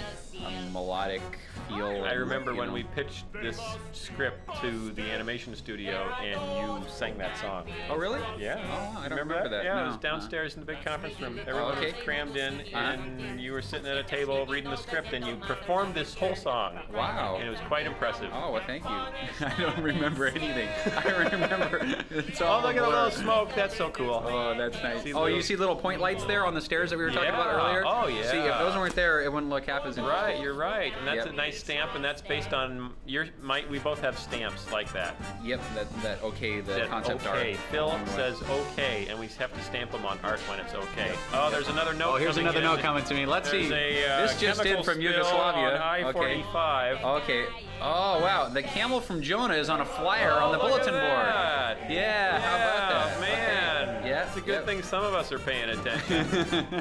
The camel from Jonah, but wait a minute, this was before Jonah. Well, remember we had put Tell put me it on the why I I don't understand. Well, you remember we had started to do development on Jonah at this Yeah. point, and we I- shelved I it. was just being and we thought, oh, okay, Rhetorical. okay, gotcha. I remember that. See, the reason why Esther looks so nice and is so highly over-textured is because we And were over practicing budget. and over budget. Was we were practicing. We did Esther the way we did it, you know, as complicated as we did it, so we could learn how to make a movie. So Right. we shelved Jonah for a while This we, was Jonah practice. Yeah, Jonah practice. Yep. And it also turned out to be 45 minutes long too, so Yeah. nearly as long as It Jonah. almost turned into a movie of its own. Yeah. In its own right. Love that texture on his hat there. Little Yep. hat rim. Man, that's nice Yeah. stuff. Yeah. Go back and check out Pa Grape's hat in God Wants Me to Forgive Them when he first shows up on the scene, and then compare the geometric and textural detail to this headgear. Yeah. Woo-wee! That's something. Yep. Yep. If we could all go back and clear up the buzzing in that. Yeah, and give and that girl some hair. arms. Give her some arms. And do something with her hair. See, we're trying to, you know, we're blessed and saddled with vegetables. They're both a blessing and a saddlement at the same time. Settlement. Because they're a blessing because everyone likes them very much. Yeah, they're, that's they're good. very That's a blessing. popular. Uh-huh. So it helps you to tell a Right. story with the vegetables, Sure. you know, but then people like it. They Right. want it. They want it. But at the same time, you want to actually give girls, you know, a beautiful role model Uh-huh. but she has to be limbless and green. And so you're trying to think, okay, no girl's gonna want to play with this Barbie doll. It's got no arms, and it's green, and has brown eyes that look like amphibious eyes until No, we see, look, those white are see. nice. Yeah, because they See, have you get whites the around whites, them. yeah, the so whites. she looks nice. They make it work. Oh, and Tom Bancroft actually helped us out a little bit with character design here too. Right. From his work on Little Mermaid. Yeah, he so worked on Little Mermaid, right? He did, yeah. And so I think the line of the upper lip, of her upper lip, he helped kind of tweak that a little bit. He tweaked the line of her upper lip? Yeah, Wow. and her teeth, I think. Because Wow. Joe Sapulich did the major character design in her, but Tom kind of helped out a little bit there too. Oh, here goes the levitating crown. Look at that. Oh, You yeah. should put little jets on the bottom of it, like a little Jetsons car. That would have been better. That wouldn't have been good. freaky. See, we were being very filmic here. We Yeah. were saying, or just, we wanted her crown to represent her responsibility. Oh, and so she's wrestling with the responsibility that God has given her. Right. Whether she should, take that responsibility, put the crown on, and act in her role as Regal. a queen, Right. to help her people, or if Right. she's just gonna. It's the mantle. If she's just gonna save herself. Right. Right. And people at Big Idea have noticed that on days where I don't wear my crown, I'm wrestling with the responsibility There you go. of Big Idea. There you go. But if it just weren't so floaty, it might have worked a little bit better. Yeah, I don't, man. See, again, it's the saddlement. That's right. They're a blessing and a settlement. Yeah, I've never heard settlement before. I've heard curse, but Settlement? never settlement. Settlement? I've heard settlement. Yeah. Yeah. So, Well, you won't want to call it a curse, though. I'm trying to expand your vocabulary. Thank you. Because at some point you run out of real words, and the only way to increase your, encyclopedic vocabulary is to make up your own words. What were those called in the 80s? The sniglets? Is that what those were called? Sniglets? Yeah. I don't remember that. You Oh remember yeah, that's Sniglets? right. Yeah, Yeah. yeah. What was that? A Saturday Night Live thing or? No. I think was it that? might have been a Saturday Night Live thing. It I took don't on its know. own, and then George Bush came Is up she with a sliding? couple of What's his own. going on there?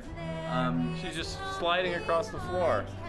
Well, but you don't like see a her. dry ice puck on a frictionless surface. It needed to be very graceful, and since we weren't seeing her feet, we thought Yeah. we could have the we feeling thought we like could she was pull off walking a lot of with things legs. that we were evidently not quite right It's about. all very experimental.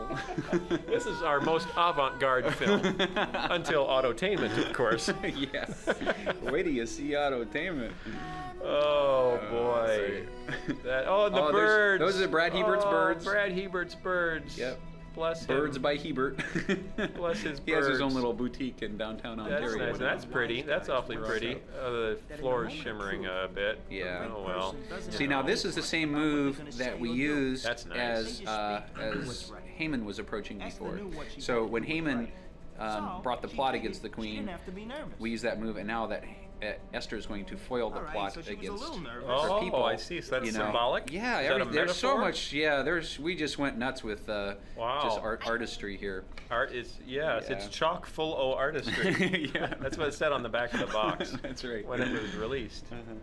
And we missed the flush. He flushed. That was Yep. our first flush joke in a VeggieTales video, right? Oh yeah, that was our first flush joke. It was kind of like, remember in All in the Family when the first time the toilet went off in All in the Family in No. the 70s, and it was like a big scandal. Really? Yeah, it wasn't as big of a scandal now. I don't remember In the that so 90s. much. But this was the first Christian film to flush a toilet. I think I so. think. Didn't they? I don't know if they did that in Ben-Hur or not. I can't remember. The chariot race, they ran by a porta potty. But and I gotta say too, Steve Yeah. Leeper was in charge of the layout process here, and Yeah, Alex Lee. This was pretty involved. Did a lot of great layout in it as well, Come on over here, as well as the other Queen layout Boo. artists. They did a lot of great work in layout. That layout is creating all of the camera moves and shots stuff. and everything. Is there glass in that window? There is a paint. It's just a texture. It's not real glass. Yeah, But we wanted to I give it think so. some kind of a reflection feel, so it didn't look like it was just nothing there. Okay. Oh, things are getting tense now. Is this Act 3? Are we in Act 3 yet? Yeah. Oh no. No. Oh, I can't remember how the acts broke down. Meh. Yeah, no, she still failed here. This is the first time she tries to deliver the message, but she can't. She can't. All right, she chickens out. Now there was debate among scholars whether Esther was really afraid about this, or whether she was actually scheming herself. Really? And building tension and Dramatic getting tension? and actually To make a getting better movie? Haman. Well, not to make a better movie, but getting Haman into a place where he was more trapped, Really? and actually, trying to spin this whole thing, so Haman would get his. Hey, this narrator was our friend Eric Metaxas. Oh yeah, because he's from New York, so he can do a New York accent really well. He's very authentic. That's right. Authentico. That's right. Oh. We can do Chicago accents pretty He's well. actually a children's book author, That's right. not an official voiceover guy. But he did a good job. It as worked a out voiceover well. guy. Yeah. Oh, look at that. What's with the puzzle sorry piece? about Holy that. Sorry mackerel. about that. It's Trivial Pursuit. Out of control. Yeah, this is a good Trivial Pursuit gag. Yeah. I wrote a Twister gag that was supposed to go next, but it got cut yeah. too. So I much remember got cut. Yep. Man. And it got cut even further for international because it had to get down to a half an hour. Yeah. Woo, boy. There's like just the credits now. Yep. Opening theme and the credits. Yeah. I like all the design work on all the cups and everything. Yeah, I love the color work in the chamber there. Yeah. Yeah, just the way the greens and the reds Nice stuff. all work together. Nice stuff. Although I like the bedroom better. The Nezer's bedroom in the. Oh yeah. When is that? That's next? Is that next? I believe so. This is Yeah. a tense scene. Oh no, Nezer. Oh yeah, yeah. You know Yeah, what? that's next. Exodus. Yep. I think. Look at that. That's a pretty Yeah. cool trick. Yep. Now Luis Contreras, storyboard artist here, actually, when he boarded this, he boarded, Haman with Lunt there, flipping these cards, and the first thing I said was, "Are you crazy? We can't do that." But it was such a nice little device for him to have. And money was no object. That's right. Well, and they said, "Oh, we can do that. That'll be automatic." Yeah. There's a button for that. Just like the hair. And so we went ahead and did it, and I'm glad we did because it's a very nice little effect. But it took its toll. It took its toll on us all. Yeah, but it's very nice. Yeah, and it should have been closer to his body because it kind of looks a little floaty. Yeah. Oh boy. Again, Dan O'Brien did the lighting on this. Very nice Really lighting. nice. Whoa! What happened there? Yeah, his cards flew out of his hands because he was Out so of his surprised. not But, hands. and now they're blowing just with the wind. Because there's, sometimes when even someone without hands can't hang on to his cards. That's right. They all just flip out. Uh-oh. This is bad. Yep. And it's accurate. This is biblically accurate. And look at this. Look at this. Janet. Janet. Okay, now that is the answer to who was the youngest Jackson. Right. Yep. We hope you all got that because, we're It's working not hard Tito. on these jokes. You better be laughing. Yeah, the lighting in here, I love the lighting in this scene. Yeah. That's Oh, really look at nice. that. That's like butter. Yeah. Just like butter. Well lit butter. I can't believe it's not butter. That Actually, it's melts so well in lit. your mouth. Yep. When you read me these records, But this scene is a little, I don't know, maybe this was too sublime for, Act 3. Yeah. I don't know. I don't know. It's funny though. Did you guys think this was funny? Because I thought it was funny. I kind of liked it. Because this I is worked kind actually of a what little- happens. You see, here's the thing. This is actually what happens. Now, Robert McKee, in his book Story, who's the godfather of screenwriting, says the fact that it actually happened is the worst possible reason to put something in a movie. So, color us guilty of that. And maybe it's only funny to people, who know the Bible story so well that they think it's funny how accurate this is, even while seeming ridiculous. People who don't know the Bible story so well just think it seems ridiculous, and maybe they don't like it. I don't know. Well, I think we're just I a thought little it was sensitive funny. to critique. Maybe that's What are you it calling is. sensitive? I'm not sensitive. I liked it. You liked it. My 4-year-old daughter liked it. And look, he's got feet under the Oh, covers. yeah. He's got little feet. That's going the extra mile. Yep. But the wall behind Haman outside in the hall is defocused, and I don't think that's a justifiable. Yeah, we were learning use a of lot depth of about field. depth Now of there field. it is, kind of, because we're in tight. You know what Dan O'Brien did? But on the long shot, After Esther, he went out with his camera, playing with his f-stop and his Yeah. focus and everything, and everything, all those photography things. Yeah. And he actually took like like dozens of pictures of a single object I remember in they were up reality, on the and then we wall. created this chart over how realistic camera will pick up depth of field, and we just didn't quite have all that information in yet. So we learned a lot. Right. We learned a lot. Again, it was like an episode of the Wonder Years. Yep. Where much was learned. We all sang the What Have We Learned song Yep. after we finished the show. Yep. See, but this is true. This really happened. Yep. We're not making this stuff up, Well, parts of it. But Like the fedora. We made the fedora. yeah. That's funny. Oh, those are nice shots. When did we start doing nice rim lighting like that? Do without you. Look at that. That's gorgeous rim We lighting. did some rim lighting in King George and the Ducky. Oh, I think it was Yeah. King George and the Yeah. Ducky. But rim lighting makes a big difference. Yeah, and it's quite hard. Characters away from the background. It's quite hard in computer animation because it happens actually in real life because of the imperfections on a surface. Uh-huh. But you actually have to set up a rim light. Yeah, you have to kind of fake it to Yep. make it happen in CGI. Yep. You should just ask me tomorrow. In fact, rim lighting in CGI was kind of born with Bug's Life. That was one Oh, of the that's first, my favorite the animated first stills film of all came out time. from Bug's Life before it was released, and the CGI community went, "Oh my goodness, how'd they do that lighting?" Yeah. Because Yep. no one had really seen that before. Yep. That's a great movie. Yeah, we'll pause to honor. Okay, now Bug's Life. this was very filmic too. We just Oh, did yeah, a look at simple this. change of light over this That's palace filmic. to indicate night to day to night. Pass and a day Very passes. filmic. Yep. Should have been nominated for something or other. I don't know what. Now they're having pizza. Yep. Do you know See, if I we love use- the coloring in here. Isn't that nice? The Yeah, yellow that's and the nice. green and the That red. is nice. Do you know if we used the pizza box logo that we always use for our pizza boxes? I think it has the Lion pizza on there You will. from Daniel and the Lion's Den. Yeah. Sorry I'm late. Maybe we can get a shot of that. Move around to the other side. Okay, now the pizza box was very strategic too, because we tried to hide a lot with that pizza box, because Nezer doesn't really. He was actually intersecting the sofa. Right. We couldn't get him to sit well, and still because if we were to sit him completely on the Right. couch, his mouth scrunches up into his nose and he looks really weird. So we used the pizza box to actually hide the fact that he was not There's some nice depth sitting of field. That's a decent depth of field Yeah, application. that was pretty good. Most of our veggies are not good sitters. No, they're not. Is this true? I don't know what she's Hence the joke in Rack Shack and Benny with Bob. Right. Whether he's sitting or standing. Prove this charge? I'm sitting. Ooh, his hat is kind of buzzing. Look at that.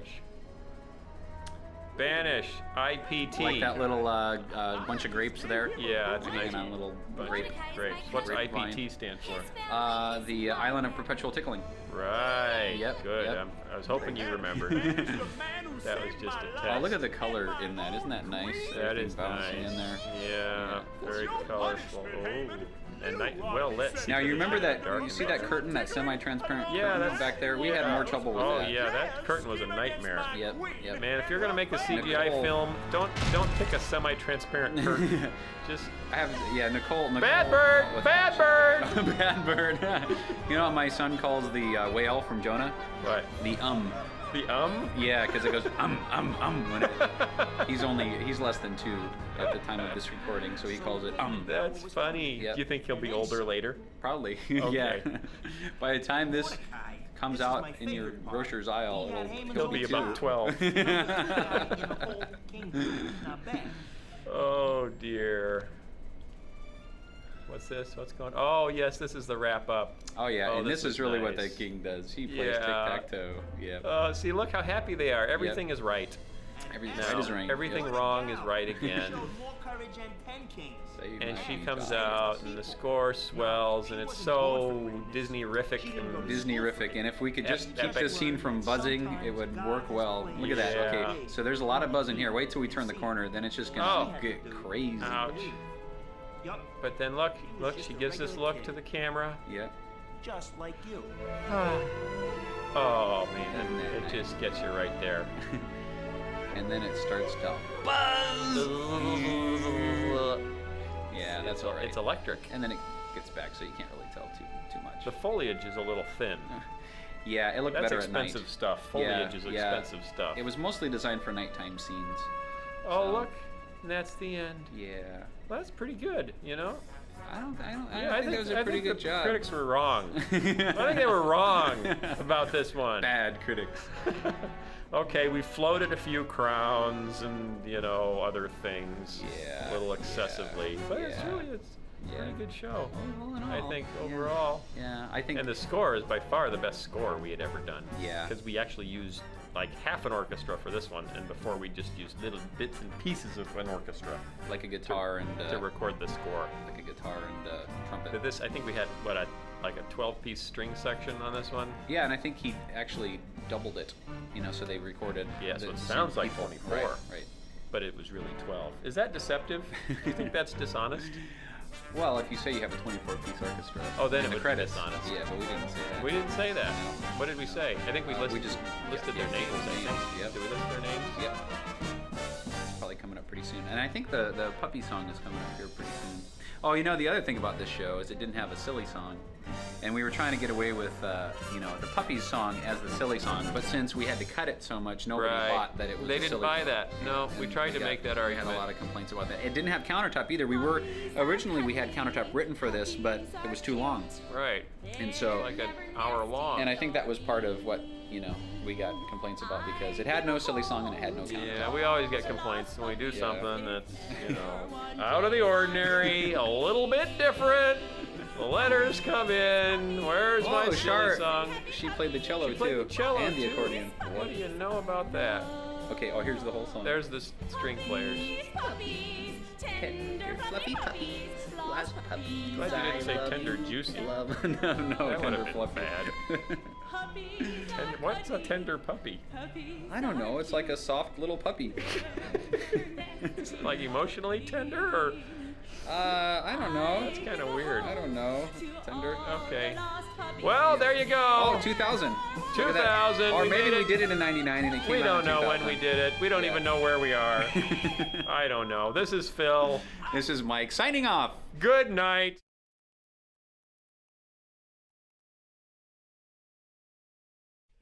Hi there. Okay, Tim. Okay, It's Phil. time for the commentary. Let's comment.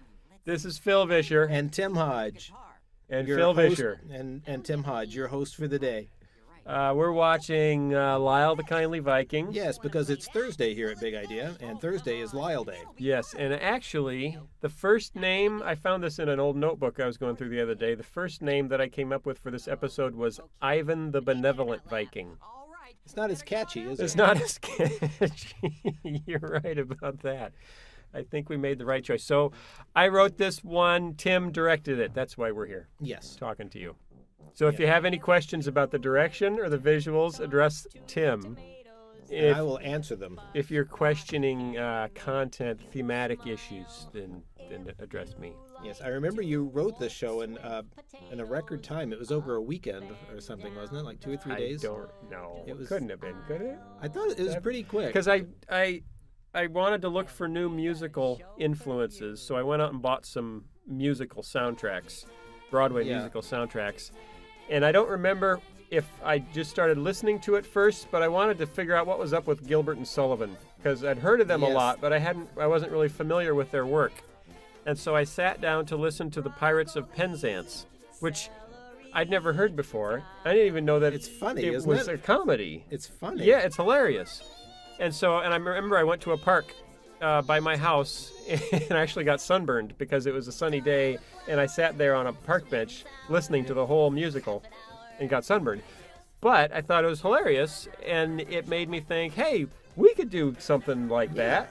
We could, and we did. And that's Yeah, where most new things start, by someone Yeah. saying, hey, I could do that. Yeah, I had just started at Big Idea. This was this is 2000, year 2000. I had started in the Right. spring, and we had finished up the first Penguins and Esther, and then you handed over the director reins to me on this. That's right. And boy, look at that lighting. Boy, Isn't that smashing? and look, Bob has his new leaves on. Do you remember when he got his new leaves? That happened before I got here. I think it might have been Josh and the Big Wall. Yes. I'm not sure. Because, you can go back and look at Dave and the Giant Pickle and then compare the lighting and the animation and Bob's new leaves. And those little eye lights there in his eyes. Oh yes, and this came right after the Esther. No, not Esther. What was the previous VeggieTales to this? King George and the Ducky. Thank you, Archie. Because it was a follow-up to that. Because remember, Jimmy and Jerry took it over, so we kind of continued the plot. So it's kind of a sequel. Right. The Countertop is a sequel. Yes, so we give Archibald the show, and he takes it in kind of a Alistair Cook kind of a direction. Yes, that's before there was actually a lens in his monocle. I actually made a note that Archibald should take over a show.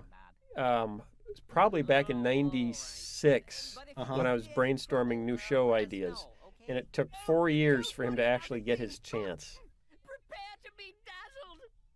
I like the subtext here about the whole thing about Bob having to learn to share the show. Right, which was entirely unintentional. I added that later.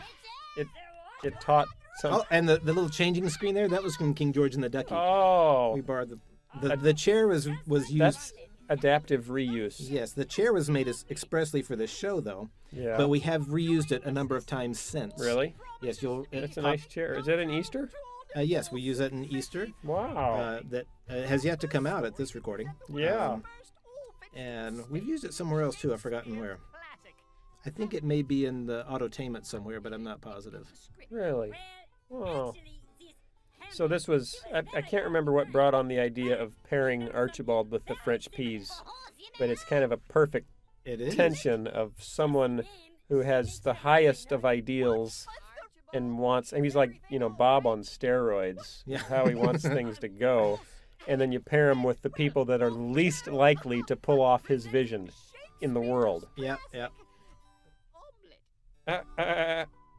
Great look. I love his little dinner jacket there too. Yeah. Oh, and that's the stage from Esther too. But we had to build the whole backstage because for Esther they only made the curtains. There was nothing that really existed behind it.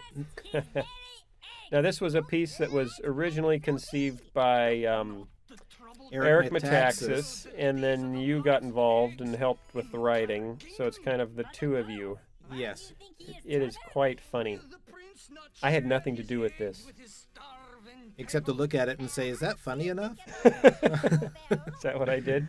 No. You said, wow, Tim, that's funny. It's genius. This came out quite well. This is a really cute little piece. It was. And the casting was a lot of fun, too. Yeah, I remember when we were wondering who was going to play the part of Ophelia. Yep. And I believe it was you who came up with the bright idea of having Mr. May Lunt. have been. I don't remember. Because we were going through all our other female characters, of which we don't have many. No. And whenever you can get Scooter doing Shakespeare, I mean, that's worth the price of admission right there. Oh, that was a funny one. That's a line from Shakespeare. Yeah. So is this. And I love the squeaky tennis shoe sounds of him getting on the wood. It's tradition. In Shakespeare's day, all the women's roles were played by men. I think we're gonna get letters about this. That's a great line, because that kind of ensured we didn't get letters. Right. And we didn't. We didn't, not but one if letter. he hadn't said that, we would have. We would have. Oh, so we have to say that before every show. I think we're going to get letters about this. It'll come right after the FBI warning. There you go. We'll probably get letters now, though. It was fun having him overact this horribly. I love his beauty mark, too. That's a one delicious-looking omelet, too. Yeah, it was a nice one. And on top of that, my eggs are getting cold.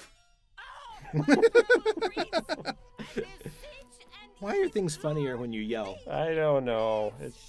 I don't know. I like the background, too. The little canvas painting. Yep. Who did those? That was Dennis Brado who did that. Oh. Did a great job. I think it was hard to make it look childish. Yeah, he liked right. Right. Artists really like to make it look the best, but to really simplify is hard. Can I take these off now? Oh, that Lunt. This was fun, too. This was, I think, one of the first times that the light was actually a character. Yep. And look at the texture on that tin thing. Man, those guys are out of control. Practicing their textures for Jonah. Yes.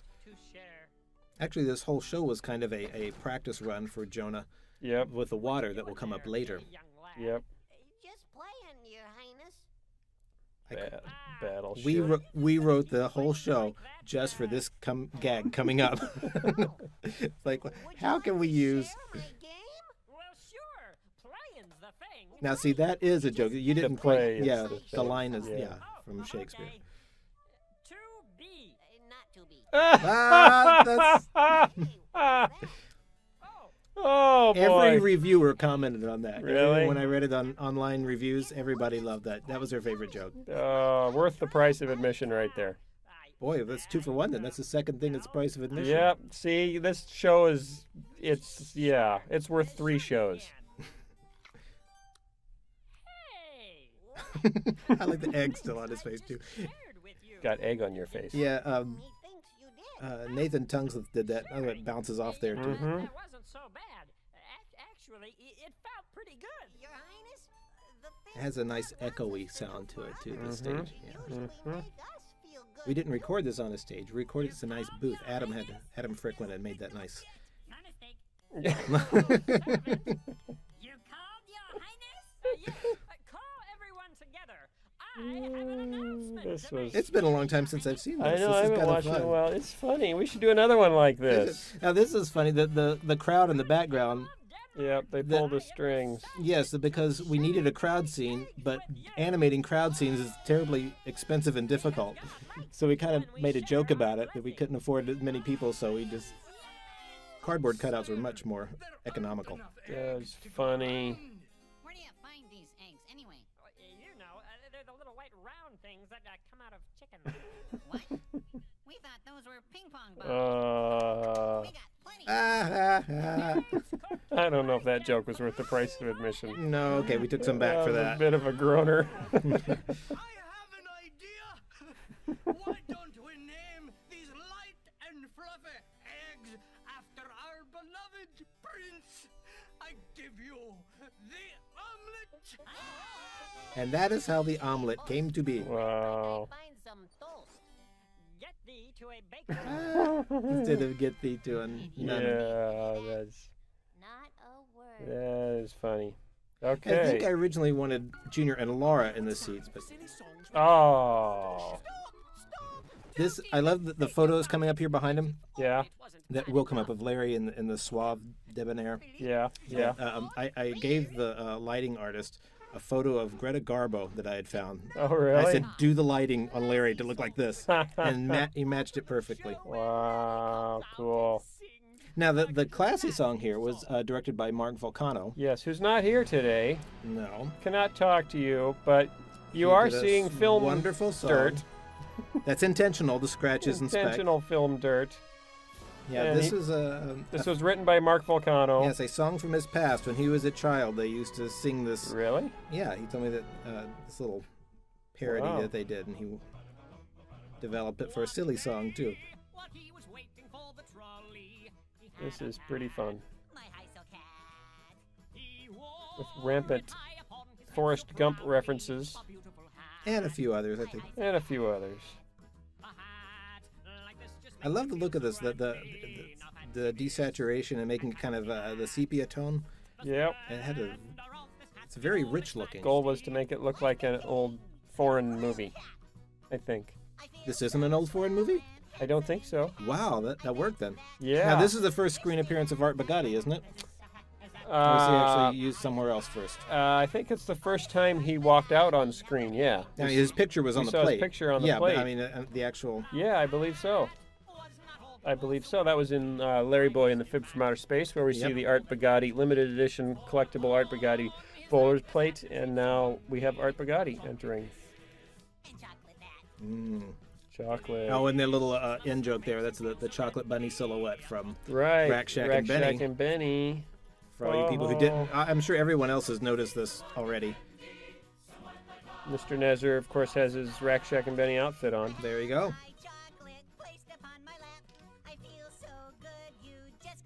Says he have his tie pin. If it's really his original suit, he's got a little bunny-shaped tie pin. Oh, I never noticed that. Hey, hold still. Oh, you can't see it now. Well, you guys can rewind and look for his tie pin. And there's Sonny from show 2. From God Wants Me to Forgive Them. The plot thickens. Is that? Oh no, that's not Percy. That's one of the French bees. Is it? It's hard to tell until they talk, unless they use their French pea mouth shapes. Yeah, the French bees have their mouth over to the side. That's how we can tell them apart when we bump into them backstage.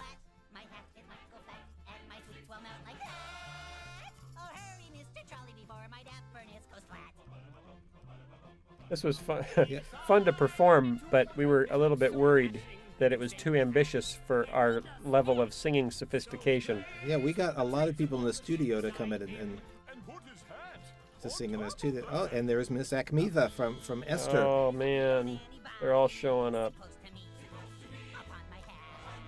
And she still has her accordion. She's still twitching.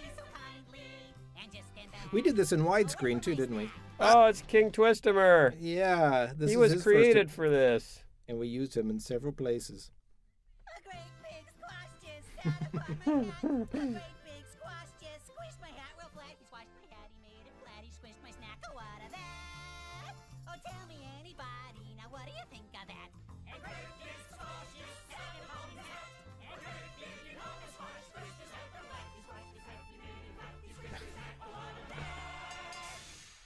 Watch him when they get on the trolley. Watch Bob. Yeah, you have to go back through and frame by frame on look Bob. Look at Bob's face. It's hilarious. And this Mark had everything but an ending, and so I threw this on the end to bring this guy out and have him have no name, which is true. And he still doesn't have a name. It's now 3 years later. Scallion number 1. Good job, Mark. That was Congratulations. a nice piece of work. Wasn't it though? Oh, that's nice stereo, isn't it? Having Bob off to the. That was real nice. Yeah. Yeah. Oh, and Kurt's harpsichord. Now, I was kind of wondering if we could get in trouble for this. For using Gilbert and Sullivan's presupposing or faking lost things from real people who have estates that can litigate. Do Gilbert and Sullivan still have estates that litigate? They have. I'm sure they have grandchildren of grandchildren of grandchildren. I don't know. I didn't know. Anyway, nobody complained.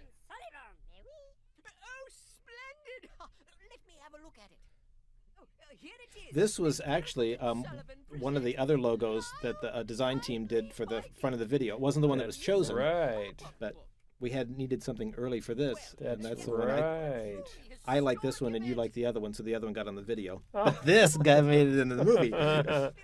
Clever. I like the pop-up book. Yeah. I wish we could have made an actual pop-up book for our... That would have been fun. But kids don't buy pop-up books as much anymore because their parents have noticed how quickly they get ruined. Oh, yes. I have a collection of ruined pop-up books. Yeah. This was fun. Tell them how you conceived of the set style. Yes, the set style, I wanted to look as much like a stage production as possible. It was only, of course, water. So we wanted these real nice, bright Technicolor colors, like something like Wizard of Oz or Brigadoon. Mm-hmm. And it was all to look rather stageish. That's why we played with the lights later. My mom was in Brigadoon. Really? In the movie?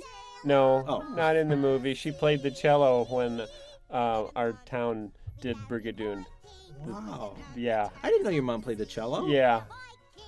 Wow. She stopped, though. But your daughter plays the cello, too, doesn't she? She plays the bass. My daughter plays the bass, which is the giant cello. Okay. I'll have to mention that to your mom. I go to church with Phil's mom sometimes, yeah. Yes. And Tim plays the harmonica, which is not at all like the cello. No. You can carry a harmonica in your pocket. Yeah. So this was our water technology circa 2000. Yes. And then you can watch Jonah to see water technology circa 2002. It's a fun song, too. Yep. Yeah, originally we didn't have a whole lot of cloud texture in the sky, but we realized you couldn't tell they were moving a whole lot unless you could actually see clouds right there. clever. Look at the texturing on that set. Man. Is this just silly or what? I like the way they steer in. Like, Yeah, that was quite rounding a corners. turn. Oh man, it's been so long. A lot of the problems are starting to return to my head. I remember how hard this was now. Yeah, was this hard? Yeah. You got to watch for the Larry Well, this Boy is the- shield on the side of the ship. Yeah, this is not only the first thing I directed. It's also the first computer animation I was ever involved in. Right. Because I was brought up in traditional hand-drawn animation. Right. So this was quite a learning curve. Eh? Yes. And people could tell me what they could and couldn't do, and I had to believe them. Right, and that's dangerous. Yes. We We can't do water. Oh, okay. How about ice? And then Phil said, "Oh no, they can do water." Actually, this artwork here was Joseph Pulich's original character design, his Wow. costume design, and we used that in the show Made it too. in I the think it's- pop-up book. yeah. That's cool. It's kind of tricky to take Mr. Nezer and switch him back and forth between heavy and goofy. Yeah, You know, in one show he'll be kind of a goofball, in another He's show he'll mostly be a goofy. heavy. yeah. But he's really a good guy. Notice the bag is from Stuff Mart. Yeah, that's funny. Yeah, but it stayed on screen a long time. The joke was long over, and that logo's still there. If I could change one thing, that would be one of the one things I would change. I would turn the bag around sooner or later so we didn't Yeah. keep staring at that logo. What is it? Because some people don't get it. What is that? Right, right. You watch him go down the steps here, by the way. Yeah. 1, 2, 3. One, and then he comes down 3 more steps. There are only 3 steps on the island. We had to Oh, back him up. wow. A little continuity error. We cheated it a bit. That's amazing. But you buy it. It works. I bought it. And Larry shrugged there. I have never he? figured that. How does he shrug without shoulders? Wow. The first ever Veggie Shrug, Ron Smith animated. It was in The Toy That Saved Christmas. It was Mr. Nezer, actually. And we Wow. stood around, we played it over and over again, and we just stared at him with our mouths hanging open. See, here we go. Very stage lighting. Oh, yeah. But we had the license to do that because we set it up as a Muy dramatico. may we. From over there. That's right. You do the voice of Nezer, don't you? When last I checked. You did every voice in the show, didn't you? Almost, except Larry. and Jerry. I wrote these And songs. Junior. I love his little boat. It's so cute. Yeah, it's so hard to row, though, without arms. He didn't seem to have a problem with it. But, you know, it's also hard to get a spotlight to follow someone on an open ocean. Mm-hmm. Be a That nice was nice. lounge song, wouldn't it? Yeah, it would. I don't know if it'd make any sense. We use this Play tree it a number of low. other places too. You'll see it pop Really? up in Easter. I love that shot right there. Robert Ellis did that, Robert right? Ellis did that. Was pure genius. He had all his time, and that wasn't in the storyboards. He just, Yep. Sven, you don't have to sing. But it's a musical. See, Larry's just naive enough to... I know, Yeah. But you don't for have that to gag sing to every work. line in a musical. Talking is okay too. I like the way he's still smiling then. Oh. So very stealthily, they followed Lyle across the sea. Larry's so stealthful. Yeah. I like this I gag a like lot this. too. I like this shot. No, No, Sven, no, I'm not close Look at enough. the scratches on the shields. Wow, what detail. Oh, that was awesome. I like those clouds. Those are Thank fun you. clouds. Aren't they? the night before. What? What, huh? What? What is he doing? Can I see? But Sven, Hold on. I wanna. Would you just? No, let go. That's a good way to make a dry scene very funny. And Mhm. but not, Mm-hmm. Those were olives.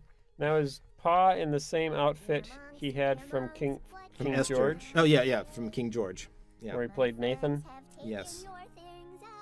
Oh, Oh, I've never seen sadder peas. me neither. Why are those rocks green? Those are bushes. Oh, bushes. Or it's a lot of moss. Bushes. They're Okay. bushes. Right. Bushes. Sure. Or big piles of moss. And the clouds are moving. That's how you know the island is sailing. Yes, Right? exactly. I'm glad you caught that. Otherwise, you'd think See, the it's a island heavy was bag. standing still. Actually, the way they're sinking in the sand is I don't know if I should admit this, but it's a bit of a mistake. Yeah. But it kind of looked natural, like they're sitting in sand. So we Sure. left it. Sure. Yeah, Junior's down a few inches there. Yeah. You can call me Lyle. I would like to see this on a ViewMaster reel too. I want to hold it. That would be nice. And we did this at Dollywood in Oh, really? Pigeon Forge, Tennessee, as a puppet show, a large-scale puppet show, and it was very cute. And he had his little Stuff Mart bag that was separately rigged, so a puppeteer was holding that, and then they had one little Pot holder. The kids, don't mean to interrupt. Oh. These are children of several animators and myself. My 2 kids are in this. Kurt's daughter is one of the singers. Tom so Bancroft's daughter, cute. Mark Volcano's daughter singing in it. And your daughter, I think, is one of the. I think Shelby did one of these toys. It's so cute. I love that look on Larry's face. I love Bob's hat too. It's like the only Viking hat without horns. Well, besides Lyle, it's like he got the only non-manly hat. It has little wings. Yeah, Little it's like he was Mercury wings. the last one in line. Yep. So fast. Don't take This scene works so well to me too. They have the minor key-ish, and everything's at an angle, and very, very tense. And just the way the music and the visuals work really, really well together. It makes me uncomfortable. It should. If you made the lighting intense, I watch would this. cry. But right as it comes down and everything's straight, Kurt takes it into a major key. Oh, It just- that's happy. It works so well. off gold, so rare and big TVs. But when I share And now my wife, who does the voice of Junior, did this doodling, Yeah.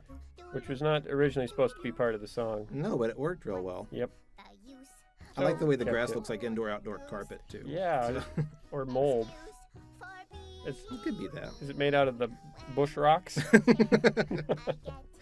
Hey, there's a patent pending There are on only those bush 3 rocks. materials in this whole show.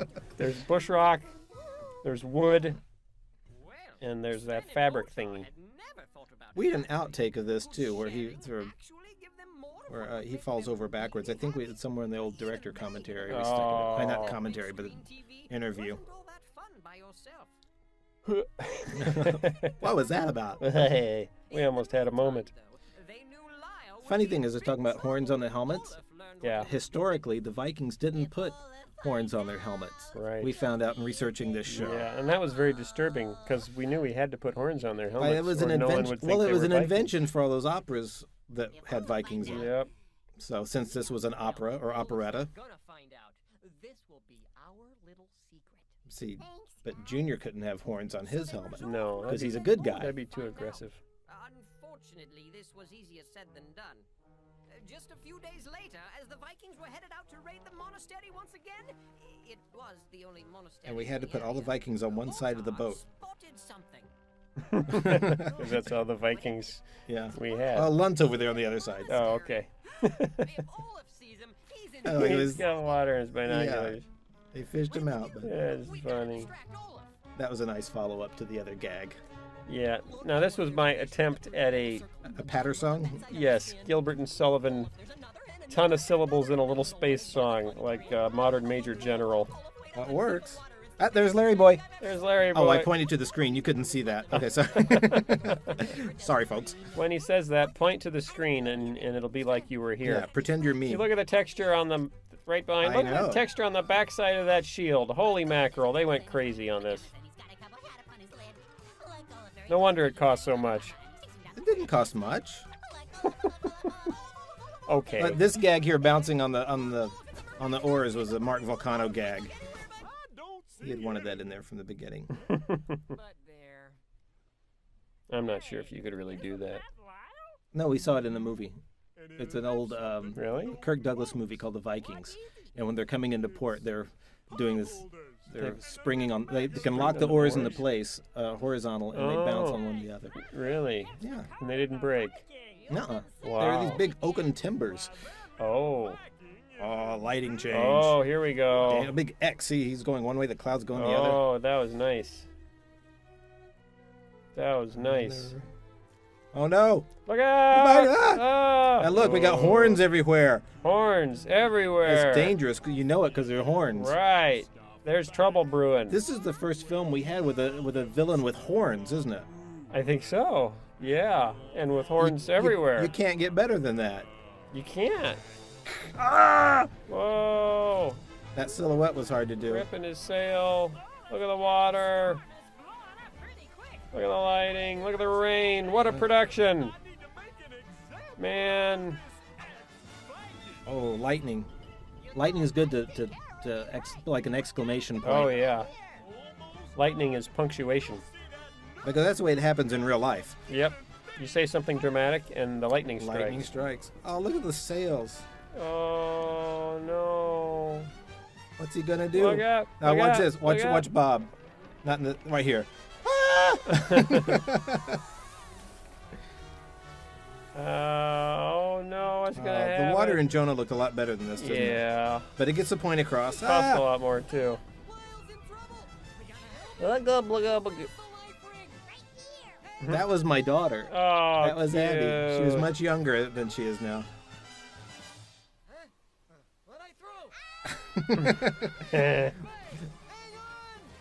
I think that was Lexi Bancroft that did the voice of that one. Really? Yeah. Hey, look, the monks saved Lyle. They learned their lesson. They're learning a valuable lesson here. To save us, too. Thanks, guys. We knew But look, they're not wet, just like in Jonah. That's exactly right. Oh, that was my son that did the voice of that one. Oh, really? Yeah. I'm pretty sure God wants us to help everyone, not just the people who are nice to us. See what happens when you know the director? You get a part in a movie. That's right. We're monks. We should know that. I had a few people wonder if that joke was iffy. Yeah, I know. I didn't mind it. Yeah.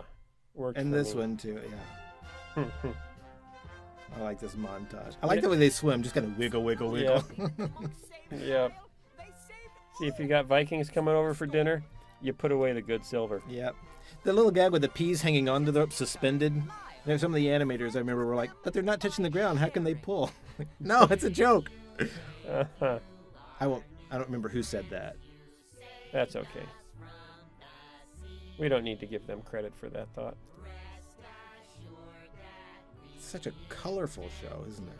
Sure, it looks delicious, doesn't it? Mm-mm. It's like still life. It's like Jell-O. It's like Jell-O. Yeah, I was thinking that too. Or gelatin. Like, Can we since we can't use a trade name? Still life made out of Jell-O.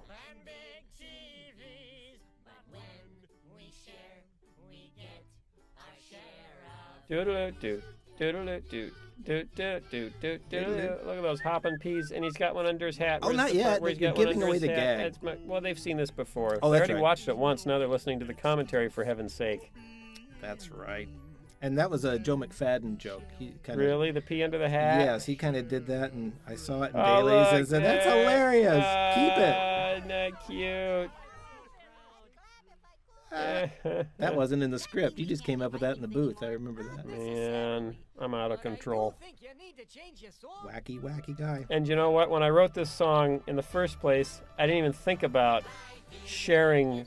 How it rhymes? No, I didn't. That just worked out. I got to the end of the script and said they got to change their song. And that was a mistake. That was actually Jimmy's voice, and Jerry was singing. Whoa. Yeah. That's crazy. This is beautiful, isn't it? Yeah. Glistening on the water. That's real nice. See, that's worth the price of admission right there. There you go. And boy, kids love the bathroom jokes. I heard that. They love the bathroom I jokes. heard that phrase so much. All the kids at church were singing it. My kids were singing it. Yeah. Well, there you have it. The lost musical of Gilbert Jones and Sullivan O'Kelly. Because that's not really their That's names. not really them. See, so now No. they can't sue us. Gilbert and Sullivan. This Falls wasn't under the their parody lost musical clause. at all. Yeah. We liked it. Oh, that's what I get. I'm hoping that my whole life falls under the parody clause, so I cannot be I think sued your for life is a anything. parody. Hey, Cordy has his green light on there. Oh, we're over You're here right. by Quirky. I don't know if I've ever seen that before. I haven't. Learn today.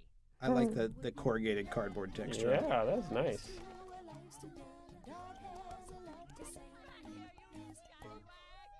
You think they're gonna be okay? He's more concerned about Archie. Fine. Skunked again.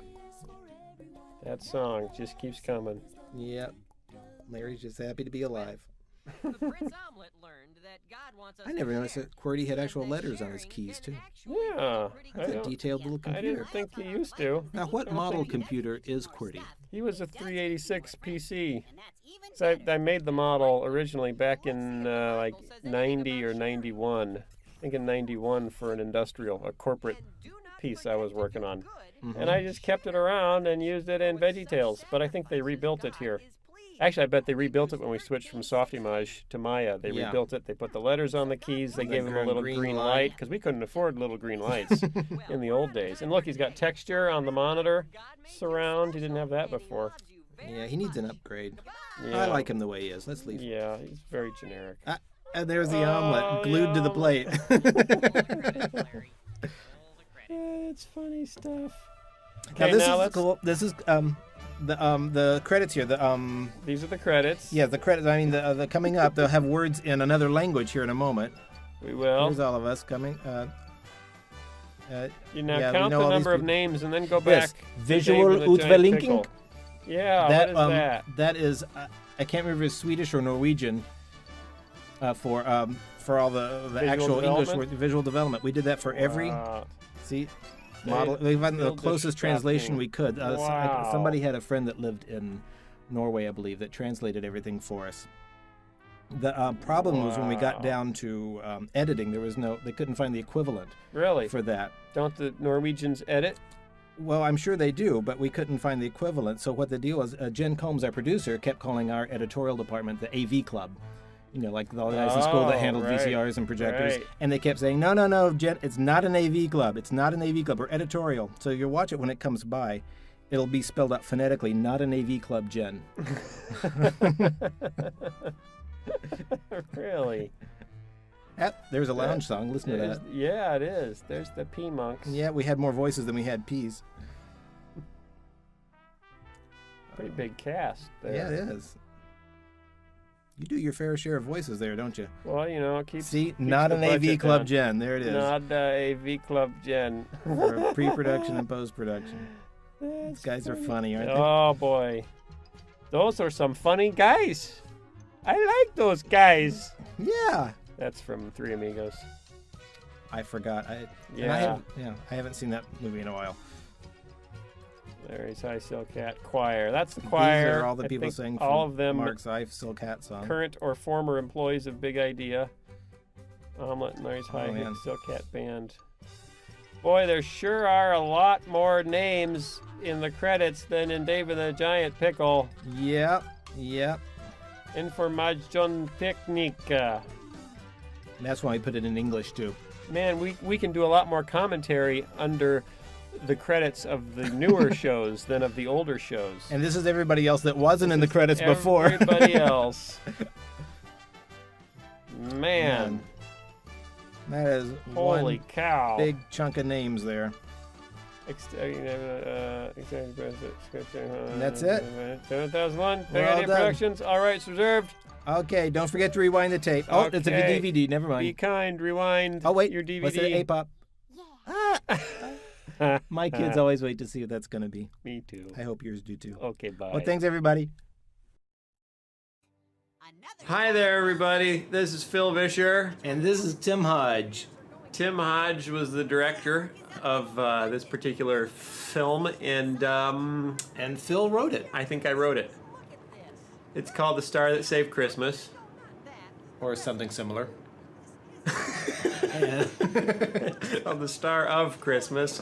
Sorry, The Toy That Saved Christmas was our last Christmas special, and you know, once you do one Christmas special, it's kind of stuck in your mind. And then you do another Christmas special and you get them confused for the rest of your days.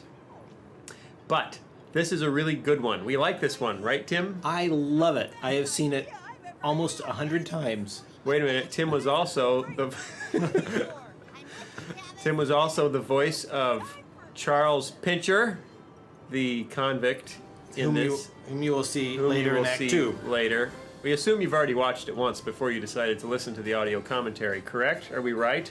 If not, that you're a very unusual viewer, very sophisticated and advanced. And discerning. And you're not going to get much out of the film if you're listening to us.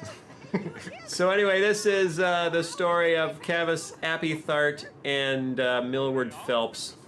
The way this came about was that about 12 years ago, no, 3 years ago, probably 3 years ago, give or take a year and a half. From late 2002, in case they're watching this like in 2014. Oh, right. Okay, so sometime in, actually, I think it's probably 99. Okay, 1999. Before I started working here. We were kicking around ideas for new shows with outside writers, just brainstorming.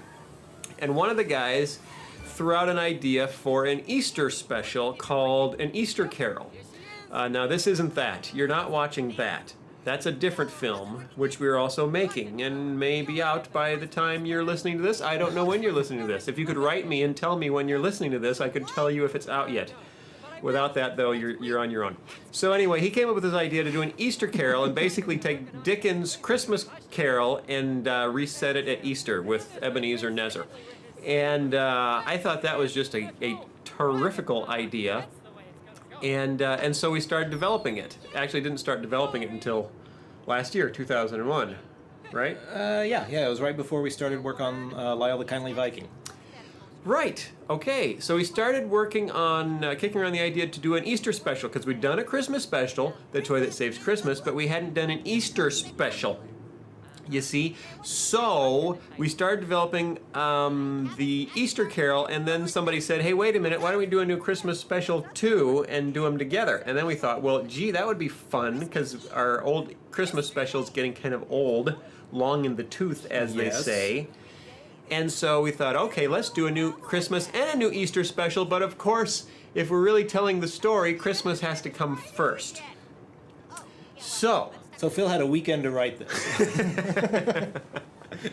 So then we had this kind of Dickens thing. We're going to do the Dickens thing for Easter. So we thought, well, what do we do for Christmas? And I really liked the notion of setting it in Dickens' London, 1880s London, because the 1880s were such a fun period. But we couldn't do the Dickens thing because we were doing that for Easter. So I was trying to think of other 1880s contemporary to Dickens archetypes from London that we could use. And the first thing that popped into my mind, because we had just gone through Lyle the Kindly Viking, which was all Gilbert and Sullivan. Hey!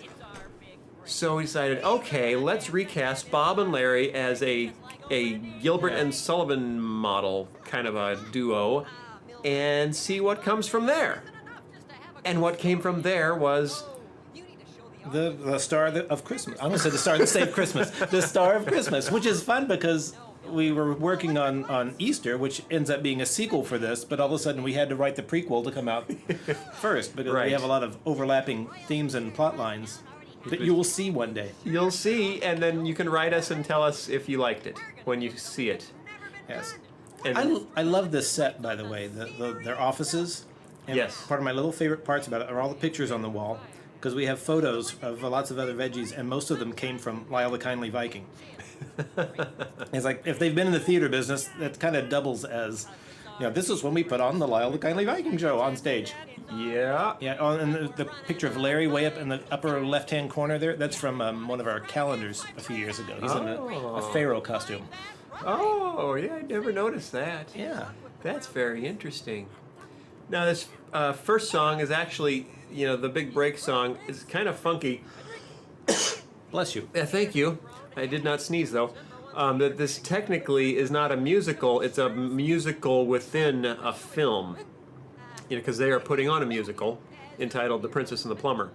So the songs are really within that musical inside this film, but then I wrote that song too, It's Our Big Break, which kind of makes the musical around a musical. Except it's the only song around the musical within the film. Hopefully Isn't that nobody kinda will- weird? Hopefully nobody would have noticed. Now you've pointed it out. And like, hey, what's up with that? Is this a musical or what? You can write me a letter if you find that highly disappointing or disturbing. I may even read it. But anyway, actually, this song ended up coming in very handy when it was time to score the film because it gave just the right energy for some of the big action stuff. I like the posters in the background. Actually, we did those for Lyle and never used them, so we. That's pulled them right. I back. loved those posters, and they were in a version of Lyle, and then they got cut out of it. But it's Bob and Larry in famous Gilbert and Sullivan musicals. We're kind of kooky for Gilbert and Sullivan around here. Okay, go see The Pirates of Penzance. It's actually very good, and your children will even enjoy it. I took my kids to see it, and they really liked it. I love using songs as score as well, just to pull in musical Which themes. on many films they can't do because they'd have to pay too much money to the guys who wrote the songs to reuse it in to the reuse score. them in the score, or because they're being produced simultaneously and so they can't reference each other. But in our case, because we write our songs in-house and then we write our scores in-house, even though this one was partly out-house. Oh, I like that part. That was little. Okay, that's another song, but that was a song from the musical within the film, so that doesn't really count. Right. But that was, I was trying to go for a very Monty Python, you know, out of nowhere, the men in the corner start singing a ridiculous Broadway number. Well, are we ever going to produce The Princess and the Plumber? I want to know what other songs are in this show. I want to see this whole. I love that sound effect, dude. It's somewhat spittoon-like, though. Mm-hmm. I'm not sure if that's kosher for a kid's film, but, you know. Well, it bounced off the doorknob. Yeah, we're pushing the envelope here with the sound effects here. And I liked reconceiving Bob as kind of a insecure, ambitious copywriter trying to make it in the world of, you know, he wants Big to be showbiz. Yeah, he wants to be Gilbert, of Gilbert and Sullivan. But right now, he's just a lowly copywriter. We thought about giving him a mustache in this show, but it was very big and handlebarry, and we hadn't seen Bob in a couple of shows, so we thought That's right. let's just let him be clean shaven again. But look, Jean-Claude got a mustache. Well, he's not the main And character. Larry got a mustache. But yeah, Well, yes, Bob is. Bob looked a little funny with the mustache. Although Pa Grape with his lamb chops, his big old things. I like those a lot. Yes, those work well. Well, he always has facial hair of some sort. In fact, we still haven't been able to get him to shave since making this. He insists on keeping his facial hair. Actually, we thought about putting a mustache on Madame Blueberry too, but she protested. She would not come out of her trailer until we took it away. The names in here are all actually, I was reading a book about Gilbert and Sullivan, and they're all based on either friends of Gilbert and Sullivan or contemporaries or actors and actresses that they worked with. So Cavis Apethart, Millward Phelps, those are all not the actual, but first name and last name from different friends of theirs that I put together. And Pa Grape's name is Seymour Schwenk, and that's actually Gilbert and Sullivan's two middle names put together. So there's all sorts of, it's just awash with Gilbert and Sullivan-ish. And you realize, I don't know if you realize, most people listening to this are saying to themselves, who are Gilbert and Sullivan? Oh, come on. Rodgers and Hammerstein? Oh, they know Rodgers and Hammerstein. They just don't. Oh, Gilbert and Sullivan could eat them for breakfast. They probably did. But Sullivan was knighted. He was really considered. What? Which one of them wrote Onward Christian Soldiers? Sullivan. Sullivan. Well, it was Sullivan. just He was the music, though. composer. Yes, he was the composer. He was knighted. He was the top composer in England in this period, in the late 19th century. That poster right there for Yeah. the kids' production. Is the there artist anything did- interesting about it? It was actually made with potatoes. We wanted to make a child's poster that a child could make because we figured, well, they can't have a printing press in the basement of the church. How would a child make repeated posters? Why? Well, they use potato prints. You never cut a potato and make like Yeah. rubber stamps, well, a stamp with it? Yeah. The artist actually went home and she made, and Melissa Rial did this. She cut up potatoes and made this stamp, Really? dipped them in paint and made the Wow. We made part of one of our films with a potato? poster. With a potato, and she cut her finger doing it. She Oh. suffered for her art. Oh, wow. There's blood, sweat, and tears on this film. But no overtime. but no overtime. Oh, this is the first film that no one has given their life for, but they did bleed to get it done on time. This is fun casting Junior's dad as a reverend. I mean, he fits in that role very, very well, and it never really occurred to me. This is probably his best role since God Wants Me to Forgive. No, I'm sorry. Yeah, God Wants Me to Forgive Them, when he got to play the professor from Gilligan's Island. Yes, I love that role. He very much enjoyed that. I love this whole conversation too. They never really listen to what the other one's saying. But that's how people talk. Right. It's particularly how parents and children often talk to each other. It's a very well written scene, Phil. Well, I don't think I ever told you that. I really like this dialogue. And it's well directed. Look at that camera move. Yes. That is. Thank you. We used camera moves very sparingly in the show. You may notice it was for production. Why is that? Well, because they we were Too expensive? Because we were rendering at the same time Jonah was eating up the whole studio, and we couldn't afford a whole lot of render power. Yeah, see, that's another amazing little factoid. This one came in under the radar. This film was produced entirely during the production of Jonah, so it was a separate team working in the studio, but using the same technology infrastructure, the same servers and hard drive arrays, and most importantly, the same render farm. And so when Jonah got behind schedule, it became very difficult for Tim and his boys to get their dailies. And then we ended up having to put in, we had about 300 computers in the render farm, and we ended up getting so behind on Jonah that we had to buy 200 more, which did not fit in our space. We're in a mall currently, although hopefully by the time you hear this, we'll no longer be in a mall. But we had to rent an old store, an empty store on the other end of the mall behind the Dairy Queen in the food court. That was convenient. Yes. I think I've got to go check out the render farm again. Oh, this is another part. I really like Archibald in this role of Arthur Hollingshead, the historical reporter. And most of the facts that he's giving are genuine. He's talking about real people, except for the funny ones.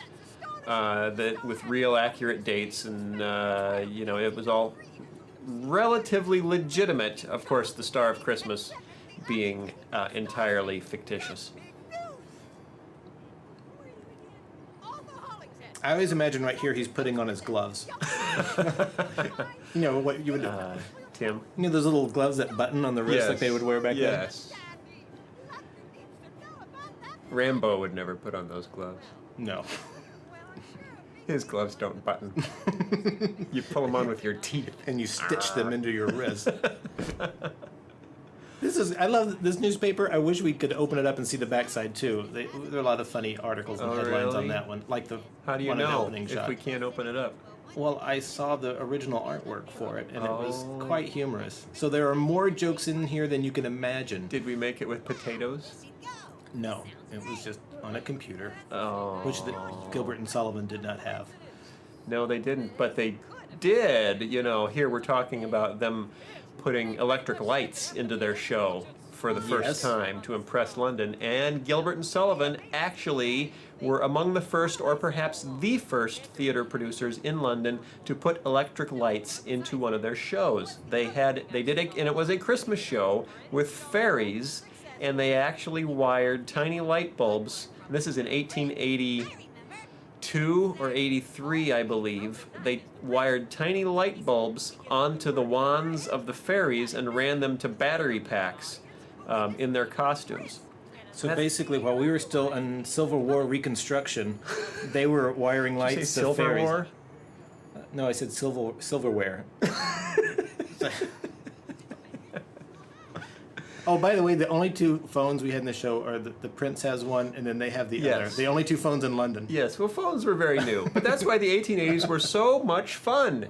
Because electricity you see the penguins on the was brand mantle? new. Do you see the penguins? Oh, there's penguins on them. I never. Oh, go back.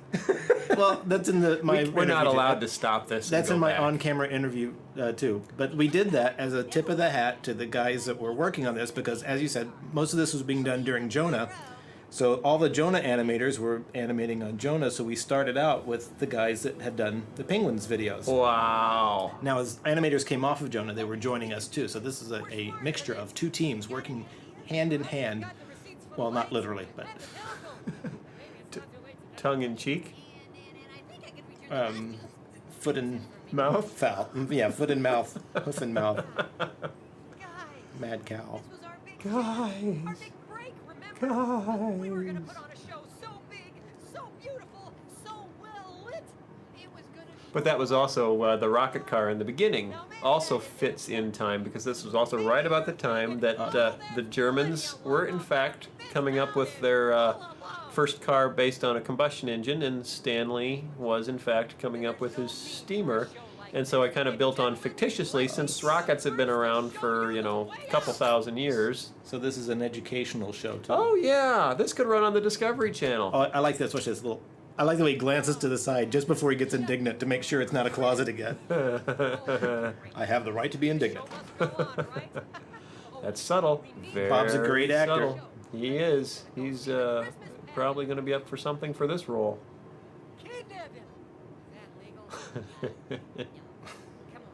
That paw. He just kills me. He's a nut. He's a nut.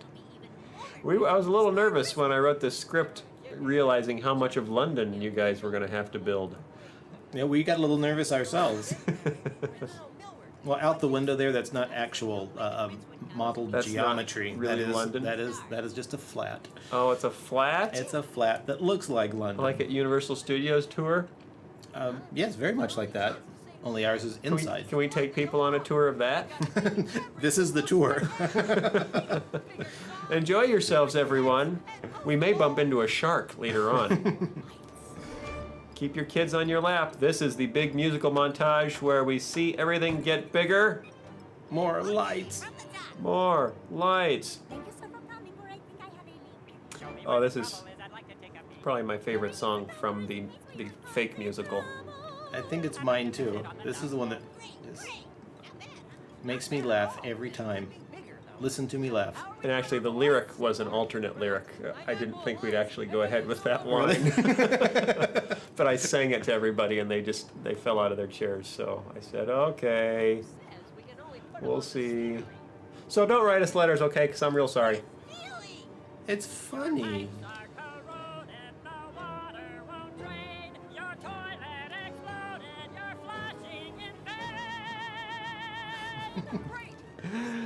Oh dear, I think that's the first reference to toilets or flushing. No, Esther, Yeah. yeah. That is flushing sound effect. Okay, for me anyway, Mike, Okay. he's a little out of control.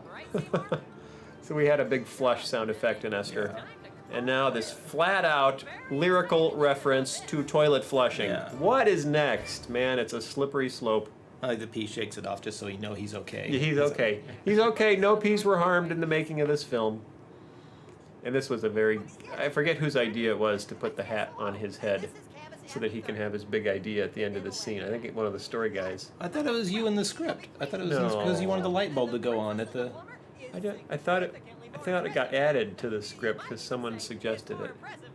Really? I don't know. Maybe I am that brilliant, but I was thinking I wasn't. Oh no, you are.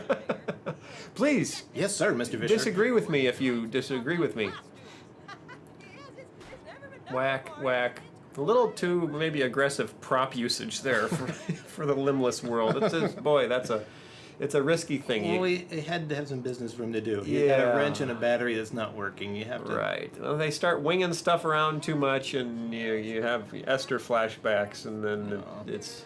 I think we were very, very good about not breaking our prop usage rules. Yeah, and the rule for the world of VeggieTales in disembodied flying props is you never break the silhouette. I'm sorry, you never leave the silhouette of the character with the floating prop. It doesn't float outside the outline. In Right. fact, if you notice when Bob hung up the phone, Yeah. the phone starts moving over, and before it leaves his silhouette, we Yeah. cut, and then you hear the sound effect on the next shot. Oh, that's good. That was a close one. That's good. Ooh, look. You should have seen that storyboard drawing. That was the most evil-looking Bob. I could not allow it. The note was, Bob cannot be this evil. Ladies Temperance League. I thought this joke was kind of funny. They're fighting the overconsumption of alcohol and they're overeating at the same time. All the people who know who Gilbert and Sullivan were will get this joke. There are a lot of jokes that I write that I think I may be the only one laughing at. But at least they make me happy. And that's what counts. 1851 World Exposition, there really was one. It was in London. I don't know if they had a prize fighting championship, but if so, he was there. The carrot won. The carrot, no. First runner-up. Oh, when we did this shot the first time, when it came back from renders, it was a daytime shot outside. Yeah. So they opened up this nighttime, and the sunlight came streaming in. that Like, looked oops, kinda that was a funny. mistake. That looked kind of funny. And now here, this sequence, even notwithstanding the climax of the film, was probably the biggest action sequence we've ever done in a VeggieTales Oh, and it's video. it.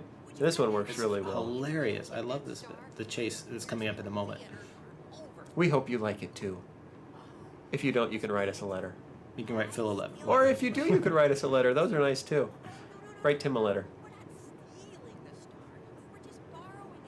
Oh yes, it's not okay to steal, kids. It is not okay. No, we're not condoning stealing. And not even rationalizing stealing as borrowing.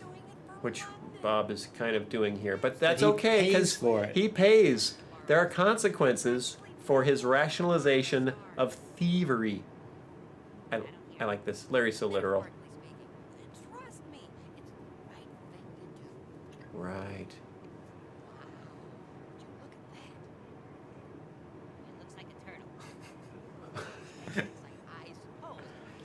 Eh. But back then, I'm sure it looked like an exquisite star.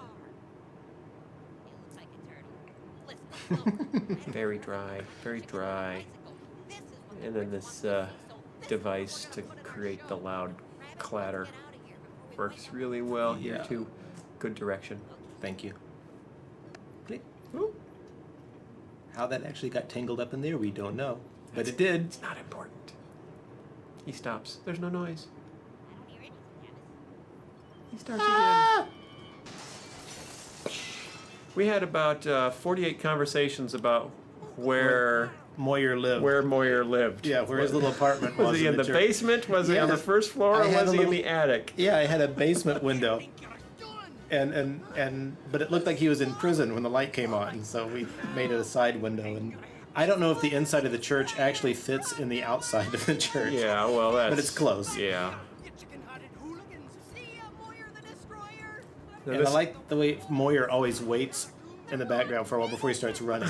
He always gives him a chance to get ahead. So he can deliver more of his lines. He's playing the role of the bombastic Scotsman, and we had tons of fun just coming up with stuff for him to say while he was running. 'Cause there's so many Monkey-headed loony dogs. there's so many action scenes where they just run and there's score, but there's not really anything interesting for them to say. Slimy sea donkeys. So we wanted to give him enough lines to be able to talk throughout this entire thing. Clam nuggets. Clam nuggets. That's a good one.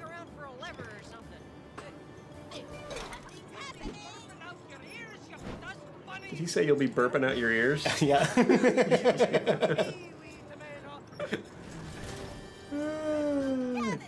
That was a fun one to record too. When Jim recorded those lines. Jim Poole. Jim Poole, yes. He came out of the recording booth sweating because he was just screaming at the top of his lungs. And we kept saying, no, do it faster, louder, Louder, faster. You're It's like insane. George Lucas direction. Yeah. More energy, faster.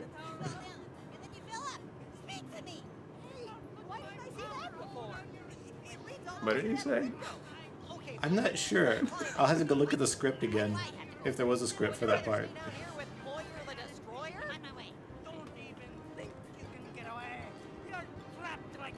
Oh, these are my favorites. You're trapped like a bug in this queen's sticky buns. You're trapped like a meatloaf, me mother's meatloaf at a church picnic. See, growing up at a lot of potlucks, Yeah. if your mother really had good meatloaf, boy. Mike Sage did the voice for the little tradesman there. Have we used him in a long? This is his first reappearance in a long time. It's for been a VeggieTales. while. That character does not pop up very much, although he was in the very first video, Where's God When I'm Scared? It has a great ad lib with Mike when they've thrown Daniel into the hole. And we're not lying. Yeah, that whole thing is Mike Sage and Mike Naraki ad libbing, which came out wonderfully. We haven't had a lot of reasons to use him, and Which is funny. I love the voice. the last time he came in, he confessed, and this is like 5 years after we had started, that he'd still never seen a VeggieTales video because he doesn't own a VCR. I like this too. Though. Boop, boop, boop, boop. Nice effects work. And it's the purple powder they put on Yeah, it too. that's pretty cool. Whose idea was it to have Larry trip up on his seat? That was Jeff Croak, the animator, got that shot and was like, I need some business. Yep. Give me some business. That's quite an eye he's got. See, isn't it sad that even in the world of vegetables, you can still only get Caucasian Band-Aids? What's that all about? Oh, by the way, we're making VeggieTales Band-Aids now. Cure ads. Band-Aids is a Yeah. registered trademark. It's Cure ad. Oh, sorry. Oh, bring it down. Bring it down. This was pretty fun to have. That's Jackie Ritz, right? Yes. Yes, to have Jackie sing this as if it were serious. Writing ridiculous things and then having them performed as if they're serious is just endless fun. And animate it as if they were serious too. This Yes. is just. This is the first time we've had anything close to a love story in our shows too, isn't it? Except when I think so. Well, and Esther, the Esther. king was falling in love with the Yes. beautiful Esther. Okay. And the fact that it's, Jackie's beautiful voice up against Jimmy's. Jimmy Gord, yeah. Yes.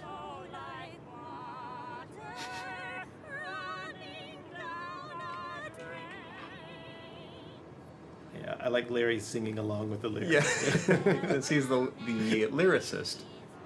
He sings along from the audience. And of course, the French peas in one of their more unusual roles as fairy peas.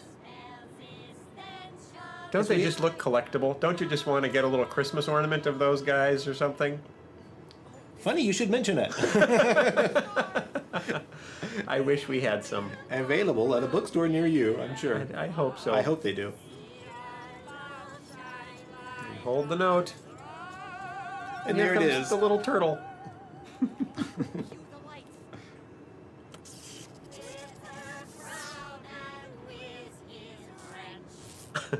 Now those light bulbs weren't on there.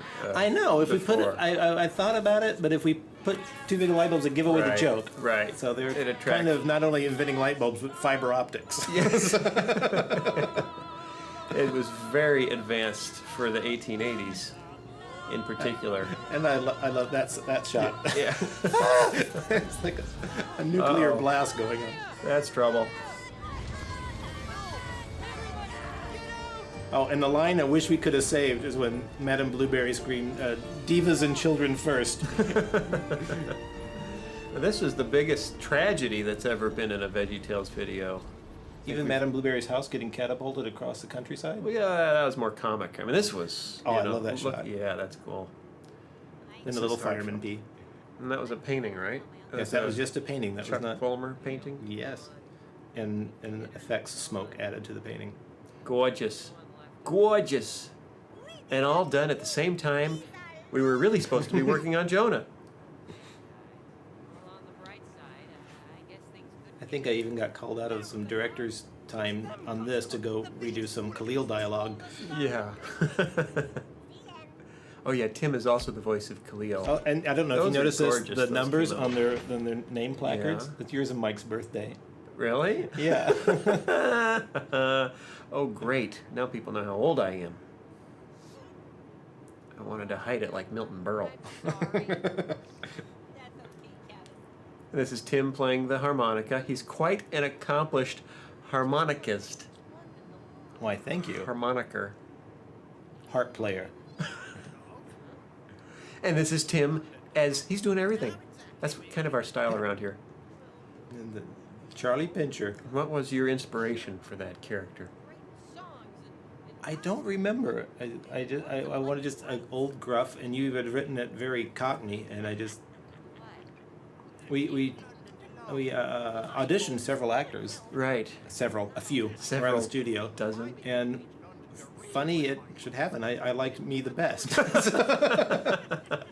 That's how I feel quite often about my auditions. But we did run the auditions by you first, so it wasn't just me picking me. It was That's right. you picking me as well. There was some authenticity, integrity to the contest.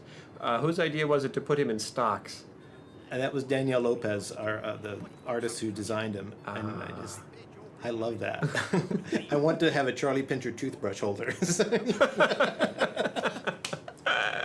sitting on beside my sink, and Let's get to work on that. Put my toothbrush, my wife's toothbrush, right in those little stock holes there. I think I have the caption under it: "Teaching London to brush." Oh, we're loaded with ideas here at Big Idea, as you may have noticed. And we're sitting here laughing through one of those sentimental parts of the whole show. Well, On that the little bench he's sitting on there. Yeah. We stole that from Jonah too. Oh. That's from the boat. That's the one that I Jonah remember. did. And isn't that the Big Idea mission statement on the Yes, bulletin pinned to the board? bulletin board. You can't read it, but if you could, that's our mission statement. If you have a magnifying glass, get very close to your television. And a very, very high resolution television. And we borrowed lots of things from Jonah that if we didn't have to take time to build it again.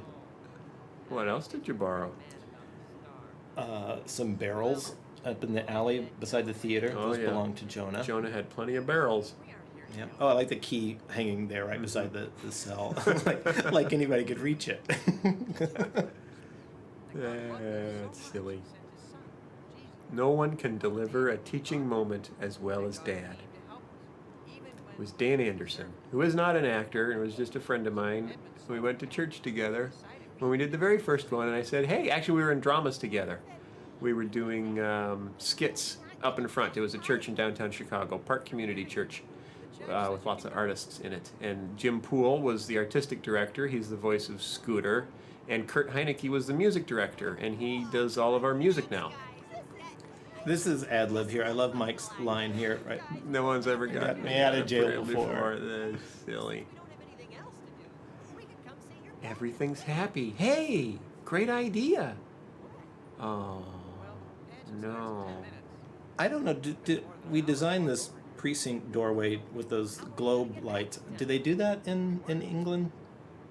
They have precincts? I mean, well, do they have precincts and do they have doors? Is that an international sign for a police station? I know it is. It's kind of an old American thing, but yeah, I don't know. It seemed to be kind of the police icon. That's if there's anything historically inaccurate, let's try not to bring it up. Oh, sorry. Okay, just forget about that. Historically inaccurate, like London being populated by vegetables. No, that really happened. That's a creative license. That's a whole different thing. All right, now here we go with our next biggest action sequence ever in a VeggieTales video. Woo! I was kind of worried about you guys pulling this one off. I like Junior bouncing on the leather seats. I didn't notice that before. The rocket car was also designed by Dan Lopez, who designed Charlie Pincher. And has a really... Michael Spooner was worked on that as well. Michael Spooner helped. It has a great Jules Verne Victorian feel to it. I love the leather seats. Yep. When you can ever use that line, you should. Any opportunity you have. Little Mission Impossible thing there. It's a parody. Yes, it's a homage. A fromage homage. The score was composed by Chris Davis, because Kurt and I were busy scoring Jonah at the time. I love this. This guy's got a new job selling hats. He's not having luck. And I love, the ladies' hats is always funny. Whoa! This is exciting. Isn't it? A lot more exciting than standing around in Junior's bedroom and where's God when I'm scared. I love the donut that comes bouncing out. out. Oh yeah, I love that. It's a little smoking donut that has a smoke trail. It was fresh out of the oven. It's a hot one. See, Larry can't see because he's got Lemon Danishes on his eyes. That's funny. It's a banker. Whoa. That's scary. It is. Now, what's that giant hill in the background? That's that a goes matte by? painting of London. That looks like San Francisco. It's like a big hill. They're going the long way around London. Okay. Was that a classic barrel roll? Yes, it is. It is. Oh, well, That you was want to cool. mention something here about the yes. Crystal Palace? The Crystal Palace was standing at this time, had been built, I believe, in that World Exposition, and was still standing, and was, of course, in fact, the world's largest glass structure ever built, and it was Larry's good idea to drive through it as a shortcut. That's funny, huh? That is funny. I thought it was funny anyway. It scared us reading the script because we thought we had to build a glass structure and have to drive through it. Then we turned the page and said, "Oh no, we didn't." I like to scare people with my scripts. But it was just the way it was timed at the bottom of the page, just enough to get us scared to turn the page and find out. Oh, we're off the hook. Here we go. I love this.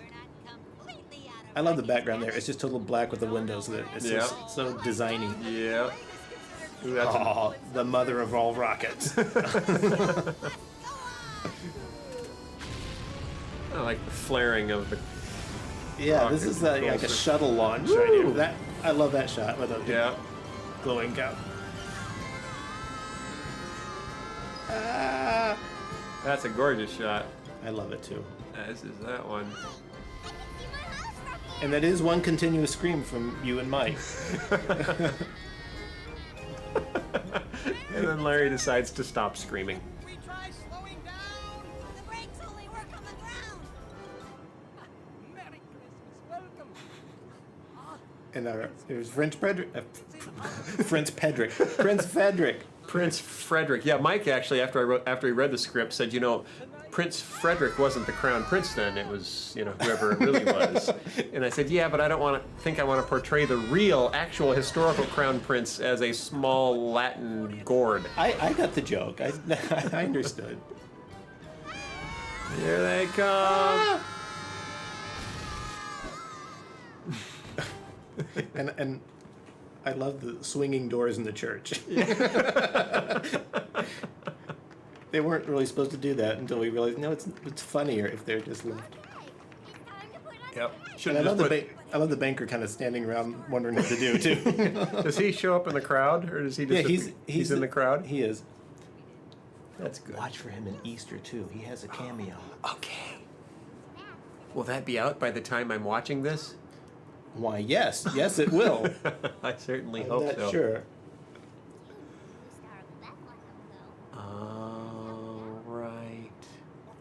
We can handle that. Now, how'd they do those lights back then in the church? They blew out a few candles.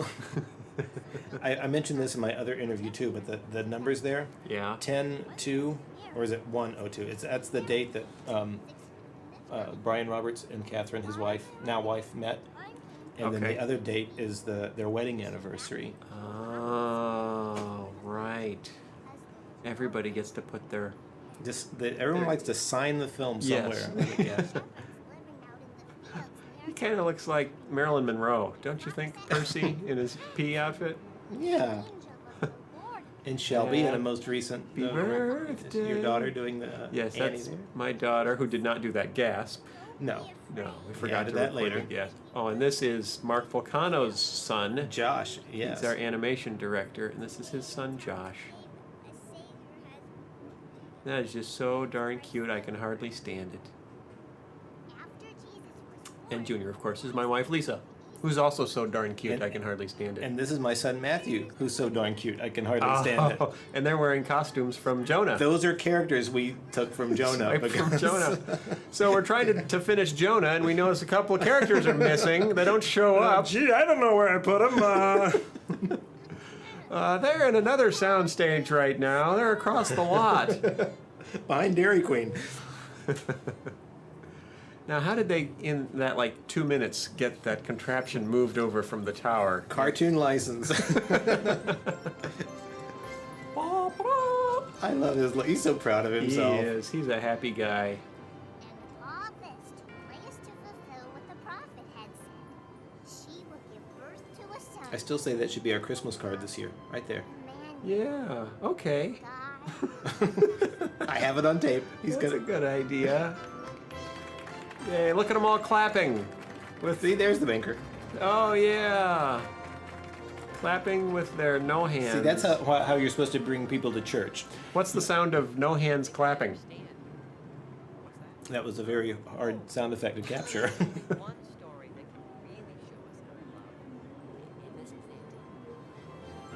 Yay! Aw.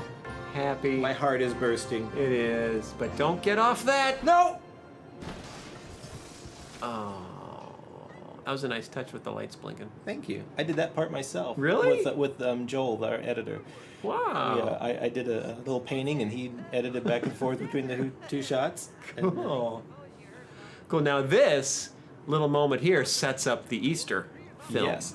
Some people might assume that he's referring to his chocolate bunny factory, but no. So we won't give any more of that away. You'll understand when you see the Easter Carol. See, the peas only have their little spear things outside. Oh. You notice they don't have them in the church while they're watching, because you have to check weapons at the door. You go like the Wild West. Yes. It's the turtle of... Oops, no. It's the Star of Christmas. That's a pretty funny thought. His socks are never used, never worn. Yes, it's the turtle of Damascus. Most experts say it's a hoax. All things considered, I'd say things worked out pretty well. I'd like to talk to you boys about your next production. Which also brings up sequel opportunities there. Yes. But I like the way he has this opportunity to go do something big like he's always wanted. Right. But he sets it aside. Right. And this scene shows what Bob learned. That he, at the end of the day, learned that there's one way to show love. And he gave up something, a chance to secure his career, to go be nice to somebody else. And that's my wife singing, a.k.a. Junior. That's Junior singing. Yes, I think we need to get Lisa to sing as Lisa more. Less as Junior? No, not less as Junior, just more as Lisa. What do you think Larry got him? Nothing to escape from jail with, I'm sure. It's a hacksaw in the files, chisel, and hammer. Actually, one idea in the storyboard was to have him open up the box and it's a sweater with sleeves, and he put it on over his stocks. I remember that drawing. That was a funny drawing. And notice we have St. Paul's Cathedral and Big Ben and something else over there. It's like every landmark in London is within a one-block radius. That's pretty cool. Hey, there I am. You directed that? Yeah. Man, nice job. And you wrote it? Well, I did. Congratulations. I forgot all about Great that. jokes. Well, thanks. And David, get in here. David, come in here. Come on, take a bow. Actually, Nice producing is harder than it looks. Yes. No one at home understands what a producer does, but they are the parent on a film. Everyone else is a child. Tim is a child. I am a child. All the animators are children. David is the grown-up. This is my sandbox, and David comes out and tells me I'm using too much sand. No, David's a great producer. He gives me all the sand I want that he can possibly afford. Yeah, and sometimes the other kids start throwing sand at each other, and he has to solve that too. Yes. Because I don't know if you've had you people out there in TV land have had any experience with artists, but they can sometimes be a touchy lot. But not around here. No. Notice there are a lot of repeated names in this too. People did several jobs and wore several hats. Everyone else was working on Jonah. Like the little pictures. Thank you. I like putting that in there. See, all these modelers, you notice their names went by in the animation section. I recognize those guys. And these are the people who usually do our calendars, the 2D and textures and graphics. They do calendars and point of purchase They're from displays. Our design group. Yeah, they work down. Good heavens, you pulled the whole company into it. Of course. And you even injured one of them, I hear. Cutting potatoes. I didn't ask her to cut potatoes. Now, why didn't you do really funny outtakes? You know, instead of just those Because those stills. we didn't want to have overtime. And besides, somebody else already did outtakes. Yeah, that's not. It's not funny anymore. We have to think of something new. Yeah, I don't know what. We'll come up with something totally funny and new. Okay, that sounds like a good idea. Actually, there's something funny at the very end of the credits on Jonah, which is kind of. Oh. But most people may have already seen it by now, so they. Right. If you saw Jonah and didn't stay for the end of the credits, go back and see it. Go back and see stay it. for the end. Stay for the. Oh, those are funny. And not pictures. at a matinee. Pay full price. So that's my birthday. Yes, it is. Is it under Bob? Yes, it is under Bob. Okay. Wow. So if you want to send me a birthday card or some chocolates or something, now you know when. Their production assistants just went by. People don't know what a production assistant do. But What is a production assistant? They are the people that make it possible for the studio to work. They supply all our needs and make sure we're where we are when we need to be there, and make sure all the files. So they're like junior adults? They are like no, they're full-grown adults. Well, only the producer is the adult. Oh, okay, yes. Then they're junior adults. Okay, I didn't realize you were speaking metaphorically again. Yes, they're junior I'm adults. always speaking metaphorically, except for when I say I have to go to the bathroom. That's literal. But everything else I say is metaphorical. Okay, right here it says Stranger P. Yeah. Who was the Stranger P in this show? What? It just at the end of all the vocal credits, it just went by. Back it up, everybody. It just said it had yours and Mike's voices listed as Stranger P. Oh, I don't know. Who was? You don't know what that is? No, I saw the credit go. I know. I saw that credit go by, and I was like, look at all those songs. Except for O Come, O Come, Emmanuel, it looks like I wrote a whole album's worth of songs when actually most of them are about 12 seconds long. So I think I only wrote the equivalent of one real song, but then it was chopped up into tiny bits, and every tiny bit was given its own name, and now it looks like I'm the hardest working man in show business.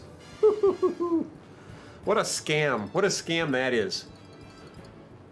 Oh boy. It's nice work if you can get it. Information technology, those are the people that keep all the computers going. And of course, they were really stressed while this was in production because Jonah was also in rendering. So they were pretty much spent a lot of time at freaking out. Dairy Queen checking up on our render farm. The only person freaking out more than they were was our production accountant, Tony Iannicelli, who was trying to count all the beans for all of these children in sandboxes.